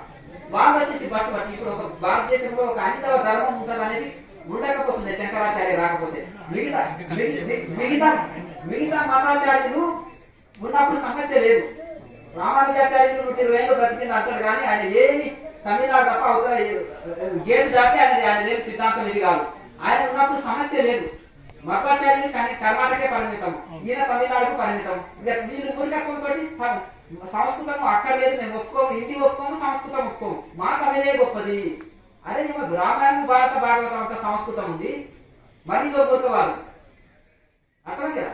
ఆనాడు శైవరాజులు లేకపోతే వీళ్ళు పప్పులు ఉడుకుతుంది, ఆడ కోసి కారం పెడతామన్నారు శైవరాజులు. అందుకనే ఆ తోక ముడుచుకొని అక్కడి వరకే వ్యాప్తి చేయగలిగారు. అర్థం కదా. శైవాన్ని ఖండిస్తే తోలు తీసి నీకు చెప్పులు కొడతామన్నారు. ఒకసారి కండే విధి పడేస్తారు శైవరాజు చేసి, శివుడిని ఖండించేస్తే. అర్థమైంది కదా. ఆయన శిశుని నేనే అన్నందుకు నేను గురువు పేరు చెప్పుకుంటాడు. చెప్పుకున్నారా కళ్ళు కూడా పెట్టి పడిందంటే వద్దు అని వాడు ఆయన భయానికి వీడికి ఉచ్చబడి వీడి కళ్ళు వీడే దిక్కుంటాడు. అర్థమైంది కదా. ఇది పరిస్థితి. ఆ భయంతో వాళ్ళు అన్ని ఉన్నారు. లేకపోతే ఆ సేవ రాదు, లేకపోతే ఈ దృష్టిని అంతా బట్టు పట్టిస్తుంది. చరిత్రను కన్ను మూస్తారా, చరిత్రను వక్రీకరిస్తారా? అంతేనా కదా. అగ్ని సత్యం అనేది సూర్యుడు లాంటిది, చేయబెట్టి కప్పలేమని కనుక చెప్పాలి. మారంటే మూర్ఖులు మారలే, యుద్ధానికి వచ్చిండ్రు. ఏమి బుద్ధుడు యుద్ధం చేయమన్నారా? యుద్ధానికి వచ్చేస్తే నాగసాకులని తీసేసిండు. వాడు కుప్పుడు కరాటంటే కొట్టే బాణం కొడితే ఒక్కొక్కటి కోట్లు వేసి రక్తాలు కాదు, కిలోమీటర్ దూరం ఉంటే గురి పెట్టి బాణం కొడితే ఒక్కొక్కరి ఉచ్చబడిపోయి మరమూత్రాలు విడుచుకొని వద్దురా బాబు అని చైనాలో టిబెట్ లో పడ్డారు. మంది ఇక్కడ భారతదేశం కనిపిస్తే ఒట్టు అర్థమైంది కదా. చేసిండ్రు కదా. అంటే కొట్లాడడం అన్నారు. మూర్ఖత్వం ఏమంటే కొట్లాడడం రాండి అన్నారు. అప్పుడు ఏం చేసిండ్రు నాగసాధువులు బాగా వీళ్ళు అధర్వణ వేదం వీళ్ళకి. అధర్వణ వేదం అంటే వీళ్ళు సనాతన ధర్మరక్షణ కాలం, వీళ్ళ బాణ విద్య. వాడు కుటుంబాలంటే దగ్గరికి వచ్చినాయి కదా వాడు కొట్టేది. వీళ్ళు ఈ నుంచే కొట్టేది, గీటలు బాణాలు పెట్టి కొడితే ఎంత పోయి మళ్ళీ. ఎందుకంటే ఇన్ని రోజులు రక్తపాతం సృష్టించి ఎంతమందిని కొట్టారో, ఎన్ని కోళ్ళు గొర్రెలు కోసుకొని తిన్నారో, ఎంత అరాచకం చేశారో, శాస్త్రాన్ని ఎంత వక్రీకరించారో. గొప్ప యుద్ధం జరిగిందండి. బౌద్ధులు ఊరికపోయారా? అర్థమైంది కదా. ఇప్పుడు ఒక వేదాంతి స్వాములు శంకర పరంపరలో బౌద్ధుని ఒప్పుకోమని ఒప్పుకుంటారేమో. అర్థమైంది కదా. శూన్యవాదులు అండి, వాళ్ళు ఈశ్వరుడు లేదంటారు. శూన్యవాదులు అంత శూన్యం ఏం లేదంటారు. దేవుడు లేదంటారండి, ఒప్పుకుంటారా? అల్లా లేదు, అల్లా లేదు, మూర్ఖులు మీరు, మీ ఖురాన్ మూర్ఖత్వం అని ముస్లింలు అనండి. చర్మం తీసి కారం పెడతారు. అలాగే క్రిస్టియన్స్ దానికి పోయి మీ బైబిల్ ఉంటుంది, ఈ యొక్క ఎవరు లేరు అంటే గాడు లేడు, మీరంతా ఫేక్ అనండి, ఒప్పుకుంటారా? మరి హిందువుల దగ్గరికి వచ్చి మీ దేవుడు లేదు, ఇది లేదు, ఇది అంతా ఉట్టిదే అంటే మాత్రం వీళ్ళు మాత్రం అందరినీ భరిస్తున్నారు. అర్థం లేదంటే వేదాంతంలో దీన్ని శూన్యవాదులు, నిరీశ్వరవాదులు. నిరీశ్వరవాదులు అంటే ఈశ్వరుడు లేడు, శూన్యవాదులు అంటారు వీళ్ళని.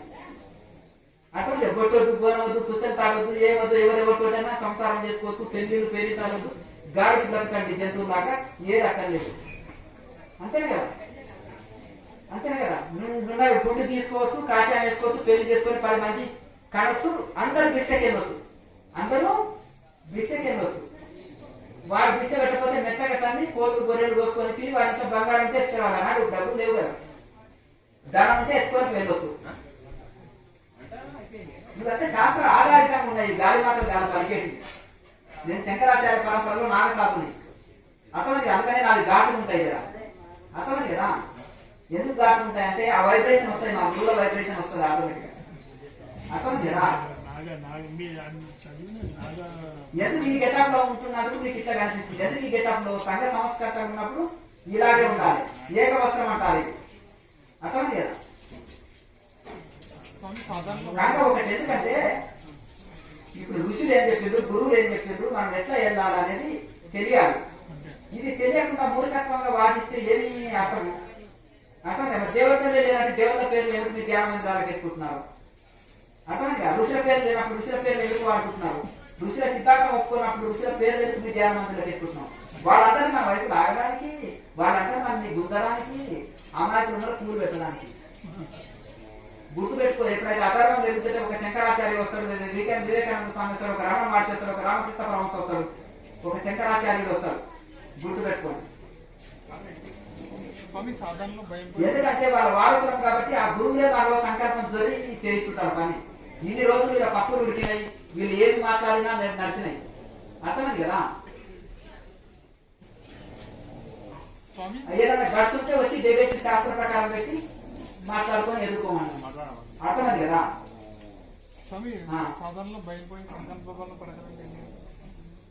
నిరంతర సాధన చేయాలి, నిరంతర సాధన చేయాలి, నిరంతర సాధన చేయాలి. స్వామి తలనొప్పి, కళ్ళు తిరుగుడు. నువ్వు కొత్తగా ఒకటే రోజు వచ్చేసి మోసం కావాలి, నా శరీరం గాలి లేవాలంటే ఎట్లా? వెంటగా మొదటి రోజు చూస్తున్నాను నేను. అయితే ఇక్కడ చూడు, రెగ్యులర్ గా సాధన చేసుకో, ఆహార నియమాలు పాటించాలి, కరెక్ట్ గా ఆహార నియమాలు పాటించండి, వైరాగ్యంతో సాధన చేయండి, బయట చెత్త తినకండి. అర్థమైంది. ఓటర్లు రోడ్డు మీద గడ్డి తినకండి. ఎందుకంటే ఇదంతా దీన్ని ఏదేదో చేసి ఎక్కడెక్కడ కొంతమంది ఏం చేస్తారంటే ఎక్కడెక్కడో సాధన చేస్తారు, ఎక్కడెక్కడ సాధన చేసి ఆ చెత్తంతా ఇది చేసి ఆ ఆరోగ్యాలు జరగొట్టుకొని ఇంటికి వచ్చి మా మీద పడతారు. మా కానికి చూస్తే నేను మొదటి ముఖం అంటాను. మొదటిసారి వచ్చిన కదా సాధన చేస్తూ పోతుడు. ఆ చెత్తని తీసి పడేసి ఇది ఈ జ్ఞానాన్ని బుర్రలో నింపుకో. ఆ చెత్త పుక్కు తీసి అంటి. అర్థమైంది కదా. దాన్ని చేసి నిప్పు పెట్టి అంటి నువ్వు ఉపనిషత్తులను అనుసరించు, ఈ శాస్త్రాలను అనుసరించు, ఈ సాధనను అనుసరించు. నేను వీడియోలలో ఎన్నో ఆహార నియమాలు చెప్పిన, పుస్తకాల్లో రాసిన ఆ ఆహార నియమాన్ని తూచా తప్పకుండా పాటించండి. యుక్తాహార విహారాన్ని పాటించండి, యమ నియమాన్ని పాటించండి. ఒక శాస్త్రానికి కొన్ని ప్రిన్సిపుల్స్ ఉంటాయి, కొన్ని ప్రిన్సిపుల్స్ ఉంటాయి సాధనకి. ఆ ప్రిన్సిపుల్స్ ని, ఆ రూల్స్ ని పాటించండి. అలాగే ఒక ఫార్ములా ఉంటుంది, ఈ క్రియాయోగంలో చెప్పిన ఆ ఫార్ములను పాటించండి. అప్పుడు మీకు ఏమన్నా అయితే నేను దానికి జవాబు చెప్పగలుగుతా. ఇట్లా కాదు ఇట్లా అంటే ఇది వచ్చిందంటే మరి దానికి మాకు దాన్ని సరి చేసేది కూడా తెలుసు. ఒక్కరు జ్ఞానంలో వెళ్ళిపోతే దాన్ని క్యూర్ చేయడం కానీ దాన్ని చేసేది లేదు. నీకు ఇది చేస్తా అది చేస్తా అని ఇది చేసేటప్పుడు no doctor no medicine only meditation అంటే ఎంతో మంది చచ్చిపోయారు. వీడికి ఒక బాబు వచ్చింది, మా తల్లిని అన్యాయంగా తప్పుకున్నాం స్వామి అని. అంటే నాకు మెడిసిన్ వాడి ధ్యానం చేయాలని చెప్పాలి కదా. వీరికి నో మెడిసిన్ అంటే అది ఆ పిచ్చిని తీసుకుపోయి మెడిసిన్ చెత్త గుట్టలో వేసేసిందట. ఈ గ్రేట్ మాస్టర్ అనేవాడు 10 టాబ్లెట్లు వాడతాడు, జనాలేమో నో డాక్టర్ నో మెడిసిన్ అంటారు. ఈ డాక్టర్స్ అంతా మెత్త కదా అన్నది కదా, అర్థమైంది కదా, తెలుస్తుంది కదా, చెప్పేది నిద్రపోయేది. మరి ఎంతమంది అపాయం జరుగుతుంది, అర్థమైంది కదా. మీరు ఎందుకు టాబ్లెట్లు వాడి వాళ్ళని వాడద్దు అంటావు, అర్థమైంది కదా. రోగం ఉంది వాడాలి కదా, నష్టమేమి. ఆ మాత్రలు వేసుకుంటూ దాంతో పాటు ధ్యానం చేయాలి నాయన అని చెప్పాలి, అంతేనా కదా. ఏదో ఒకటి వాడాలి, ఆయుర్వేదం వాడు, అలోపతి వాడు. ఆయుర్వేదం బెస్ట్. ఒకవేళ నీకు సెట్ అయిందంటే ఆయుర్వేదం సైడ్ ఎఫెక్ట్ వాడు ఎక్కువ రోజులు వాడచ్చు. ఆయుర్వేదంలో లేకపోతే నువ్వు అలోపతిలో వాడు. నీకు దొరికింది ఏదో ఒక మెడిసిన్ వాడాలి, సాధన బాగా చేసుకోవాలి. సాధన వద్దంటే వాడు చనిపోతే ఎవరు బాధ్యత? ఎంతో మంది పిచ్చోళ్ళు అయ్యారు, ఎంతో మంది ప్రాణాలు పోయాయి. క్రియోగ వలన మనం చేసిన పాపాలు చేసిన తొలగించుకోవచ్చా? ఇప్పుడు మార్కండేయుడు ఉన్నాడు, అల్పాయుషు 12 ఏళ్ల బాలుడు, చిరంజీవి కాగలిగాడు కదా, అర్థం కదా. అలాగే సంకల్ప శక్తితోటి సావిత్రిదేవి భర్త ప్రాణాన్ని కూడా రిటర్న్ తీసుకురాగలిగింది కదా. అలాగే ఇంకా ఒకటి ఏంటంటే గతంలో తెలిసో తెలియకను మన వలన జరుగుతుంది. బురద దొక్కినాం, కాలు కలిగిన మన బురద దొక్కదు. నీకు తప్పు చేసిండు, 20 ఏళ్ళు జైలు శిక్ష, 20 ఏళ్ళు జైలు శిక్ష కోర్టు తీర్మానం ఇచ్చింది. కానీ 5 సంవత్సరాల ఉపన్యాసంలో పరివర్తన రావడం వల్ల జైలు గమనిస్తుంటాడు, మార్పు వేస్తుంటాడు. ఒకరు కొట్టినా కొట్టలేడు, ఒకరు తిట్టినా తిట్టలేడు, పని మంచిగా చేస్తున్నాడు, బుద్ధిమంతుడు ఆయన. ఇతను మంచివాడే కానీ బై మిస్టేక్ లో ఏదో పొరపాటు జరిగినట్టుంది, ఇతనిలో మార్పు ఉందంటే ఈ గాంధీ జయంతి రోజు ఎవరన్నా రిలీజ్ చేద్దాం అనుకున్నాం. ఎవరయ్యా అని జైలర్ని పిలిస్తే సార్ ఒక అతను మొత్తం ఉన్నాడు సార్, నాకే హృదయం జరిగిపోతుంది, బాగా పని చేస్తాడు, కొట్టినా కొట్టాడు, తిట్టినా తిట్టాడు, అతను ఎంతమంది బాధించినా ఇతర ప్రతీకారం తీసుకొని మంచివాడు సార్ అంటే ఓ 4 సెలెక్ట్ చేసి వదిలిపెట్టండి అంటారు. వీళ్ళు సమాజంలో పోయినా ఒక పని నేర్పుతారు కదా, పని నేర్పినా వాడు మంచిగా బ్రతుకుతాడు అని కాన్ఫిడెన్స్ కుదిరితేనే వదులుతారు. ఎందుకు శిక్షాకాలం తగ్గించాలి కదా, 20 ఏళ్ళ శిక్ష 15 ఏళ్ళు తగ్గించి 5 ఏళ్ల లోపల ముగించి పంపించాలి కదా. అలాగే భగవంతుడు కూడా కొంతమంది బ్రాహ్మణులలో ప్రాయశ్చిత్తాలు అనేది ఉండేది. ఎక్కడో యమలోకంలో శిక్ష వేసే బదులు తనకు తానే శిక్ష వేసేవాడు. అపశబ్దం పలికితే మౌనం ఉండడం, ఉపవాసం ఉండడం, అలాగే పశ్చాత్తాపడడం, క్షమాపణ కోరడం. అతనికి మన వల్ల పొరపాటు ఎవరికి జరిగిందో వాళ్ళని క్షమాపణ కోరి వాళ్ళని పశ్చాత్తాప పొందే వరకు నో ప్రాబ్లం, నువ్వు ఇంత పశ్చాత్తాప పొందుతున్నావు, నేను ఏమనుకోలేదు, నేను క్షమించిన పోనే వరకు అతనికి ఆనందం, ఇతనికి ఆనందం. అట్లా ఈ అన్ని కారణాల చేత కొంత తగ్గించుకోవచ్చు, కర్మల ప్రభావం తగ్గించుకోవచ్చు, మన సాధన వలన కూడా కొంత తగ్గించుకోవచ్చు ఉంటుంది. కానీ అదే పనిగా పదే పదే చేస్తుండకూడదు. నేను ఇక పైన నా వలన పొరపాటు జరగదని దృఢ సంకల్పం తీసుకొని నేను ఏదో అజ్ఞాన స్థితిలో ఉన్నప్పుడు జరిగిపోయింది, ఇప్పుడు నేను ఆధ్యాత్మికంలో వచ్చిన నా వలన చిన్న చీమకు కూడా హాని అభయదానం ఇస్తున్నాను, సర్వజీవరాశులకు అభయదానం ఇస్తున్నాను, దేనికి నేను అపకారం తగ్గడం నేనున్నాను. ఆధ్యాత్మికను తప్పుదో పట్టేటోళ్ళని నేను ఖండిస్తాను, కానీ వ్యక్తిగత ద్వేషం ఎవరు పెట్టుకోను. ఎవరైనా వాళ్ళు వచ్చినా భోజనం పెడతా 2 రోజులు ఉండాలని రూమ్ కూడా ఇవ్వగలుగుతారు. ఎందుకు? అదో నాలోనే ఉండే దయ. ఎందుకు? సరే తెలియక పొరపాటు జరిగింది, చిన్నపిల్లని తల్లి క్షమించదా, కానీ ఇది మార్చుకోండి అని చెప్తాను, అంతేనా కదా. మార్చుకోండి, ఇది తప్పు ఇది రైట్ అని చెప్తాను, అంతే. ఇందులోనే ఇప్పుడు గురువు దగ్గర ఉపదేశం తీసుకున్న తర్వాత మనం వ్యక్తిగత భేదాలు పెట్టుకునేటోడు మూర్ఖుడు, అర్థమైంది కదా. సిద్ధాంతాన్ని విభేదించేవాళ్ళు శంకరాచార్య, వివేకానంద స్వామి సామాన్యుల సిద్ధాంతాన్ని ఖండిస్తూ విభేదించొచ్చారు. ఇది రైట్ కాదు, ఇది ఋషులదే కాదు, ఇది తప్పు అని, అంతేనా. ఏ ఋషి అయినా సిద్ధాంతాన్ని ఖండిస్తాడు, కానీ వ్యక్తిగత భేదాలు పెట్టుకోడు, అదే ఋషుల గొప్పదనం. గురువు దగ్గర ఉపదేశం చేసుకున్న తర్వాత మనకు కొన్ని లిమిట్ ఇస్తారు, ఇంకా ఇన్నిసార్లు మీరు జపం చేయండి. అప్పుడు చేసిన తర్వాత మీకు ప్రక్షాళన అవుతుంది. ఏదో పూజ చేసి మీరు తొలగించుకోవచ్చు అని చెప్పి వాళ్ళు చెప్తారు.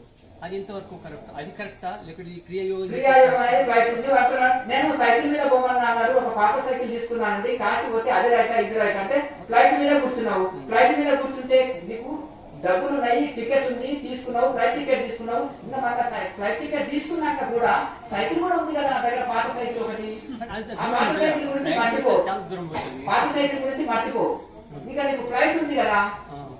ఒక ఆయన అన్నాడంట ఫ్లైట్ టికెట్ కూర్చొని ఒక గంటలో ఫ్లైట్కి వెళ్ళాలి. ఇక కూర్చున్నాడంట. ట్రైన్కి వెళ్ళాలన్నా, బస్సుకి వెళ్ళాలన్నా, సైకిల్కి వెళ్ళాలన్నా, పోనీ నడుచుకుంటూ వెళ్ళాలన్నా అంటే ట్రైన్కి వెళ్ళేటోళ్ళు ఉంటారు, బస్కి వెళ్ళేటోళ్ళు ఉంటారు, నడుచుకుంటూ వెళ్ళేటోళ్ళు ఉంటారు, అన్ని వెళ్ళేటోళ్ళు ఉంటారు. చేరుకోలేము కదా. సమయము సేవ్ అవుతుంది. ఒక నిమిషం, సమయం సేవ్ అవుతుంది, స్పీడ్ గా వెళ్తాము, అన్ని రకాల సేవ్ అవుతుంది. మరి ఆ ఫ్లైట్ టికెట్ ఉన్నాక ఎందుకు నువ్వు సందిగ్ధం చేస్తున్నావు? క్రియాయోగం అనేది ఫ్లైట్ మార్గము. ఇంట్లో విచారణ ఉంది, భక్తి ఉంది, ధ్యానం ఉంది, యోగం ఉంది. తపస్సు, స్వాధ్యాయ, ఈశ్వర ప్రధానాన్ని క్రియాయోగ. అందుకని పరమహంస యోగానంద గారు దీన్ని ఫ్లైట్ మార్గం అంటారు. ఇది సైంటిఫిక్ గా ఉంది ఫ్లైట్ మార్గము. ఇది శరీరంలో ఉండే కార్బన్స్ లెవెల్స్ ని తీసివేసి, మలినాలని తీసివేసి, శరీరాన్ని జీవకణాలని శక్తివంతంగా చేసి, ఇమ్యూనిటీ పవర్, రోగ నిరోధక శక్తి పెంచి, ఇమ్యూనిటీ పవర్ పెంచి, మీకు నిరోగమైన శరీరాన్ని చేసి, మనసుని శాంతిని కలిగించి, శరీరం నాడులన్నీ శుద్ధి చేసేసి, నాడు మండల శుద్ధి చేసేసి, ఇవన్నీ ఇన్ని రోగాలు వస్తున్నాయి. జీవకణాలు చచ్చిపోవడము, జీవకణాలు పెరగకపోవడము, శరీరాలలో మలినాలు, లవణాలు అంటారు. లవణాలు, మలినాలు, కార్బన్స్ చేరిపోవడము, మలినాలు చేరిపోవడం వల్ల శరీరం రోగం, నొప్పి, బాధ, శరీరంలో ఫిట్నెస్ లేకపోవడం, ఆహార దోషం, నానా రకాల ఆహారాలు తినడం వల్ల ఆహార దోషంతో నానా రకాల శరీరంలో తిండి, నీరు, గాలితోటి, ఆహారంతో, ఇవన్నీ తోటి ప్రకృతి అన్ని తోటి దోషాలతో కూడుకుంటుంది. ఈ అన్ని దోషాలని, సప్త ధాతువులని శుద్ధి చేస్తుంది యోగము. పంచకోశాలని శుద్ధి చేస్తుంది. నాడులని 72,000 నాడులని, నాడి మండలాన్ని శుద్ధి చేస్తుంది. ప్రతి ఒక్కరు ఇదే మాట అంటారండి. ధ్యానం చేస్తే నాడి మండలం శుద్ధి అవుతుంది, తారడ యోగ అవుతుంది, తల్లిదండ్రులు చూసుకోవచ్చు. టకా ఆగకుండా చెప్పేస్తారు. నాడి మండల శుద్ధి ఎట్లా అవుతుంది? నిద్రపోతే అవుతుందా? ప్రాణాయామం వలన వస్తుంది. ఒకటి చూడండి, ట్యాంకులో నీళ్లు ఓవర్ ఫుల్ చేసేసారు, నల్లల్లో అంత కనెక్షన్ వస్తుంది, నల్ల తిప్పేటప్పుడు వచ్చేస్తుంది కదా. ఇప్పుడు ఇంకొకటి, ట్యాప్ నుంచి మనం ఏం చేస్తాము, తోటకు నీళ్లు పడతాం. తోటకు నీళ్లు పట్టినప్పుడు ఒక దగ్గర పైపు మడత పడింది అనుకో, మడత పడినప్పుడు ఏమంటారు? ఆడ ఆగిపోతుంది. అయ్యో నల్లలో నీళ్లు వస్తలేవండి. ఎందుకు వస్తలేవంటే నీళ్లు పట్టిందని అనుకుంటాడు. అరే ఇలా పైపు మడత పడి ఉంటుంది, చూడు బిడ్డ అని కొడుకు కానీ చెప్తాడు. పోయి చూసి పైపు మడత పట్టిందంటే నల్లలో నీళ్ళు ఏమో అయిపోయినాయా, లేకపోతే ఏంటిది సన్నం వస్తుందంటే సన్నం వస్తుంది, కానీ పైపు మడత పడ్డానంటే పైపు మడత పడ్డదంటాడు. కనుక అలాగే ఇక్కడ నొప్పి సమస్య ఇవన్నీ వస్తుందంటే కార్బన్స్ చేరుకోకపోయినాయి, మలినాలు చేసుకునే, జీవకణాలు పుట్టకపోవడము, జీవకణాలు చనిపోవడము, నానా రకాల నాడి శుద్ధి లేకపోవడం జరుగుతుంది. అది ప్రాణాయామ ద్వారానే సాధ్యమవుతుంది. ఆ నాడి మండల శుద్ధి తప్ప నిద్రపోయే ధ్యానంతో కోటి జన్మలు కానీ నాడులు శుద్ధిగా ఉన్నాక కాదు. ఇది పుస్తక జ్ఞానం తప్ప అనుభవ జ్ఞానం కాదు. కనుక ఈ ఒక ప్రాణాయామతోటే నాడి మండల శుద్ధి అవుతుంది. రక్తనాళాలు ఆసనాలతో శుద్ధి అవుతాయి, వాయునాళాలు ప్రాణాయామతోటి శుద్ధి అవుతాయి. ప్రతిరోజు చేస్తే కూడా మనకు ఎలాంటి అంటే ఎఫెక్షన్ ఏం కాదు. ఈ మన ప్రాణాయామం ఎలాంటి ఇబ్బంది ఉండదు, నిరంతరం చేసుకోవచ్చు. మంచిది. సెలవు.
చాలా బాగుంది సార్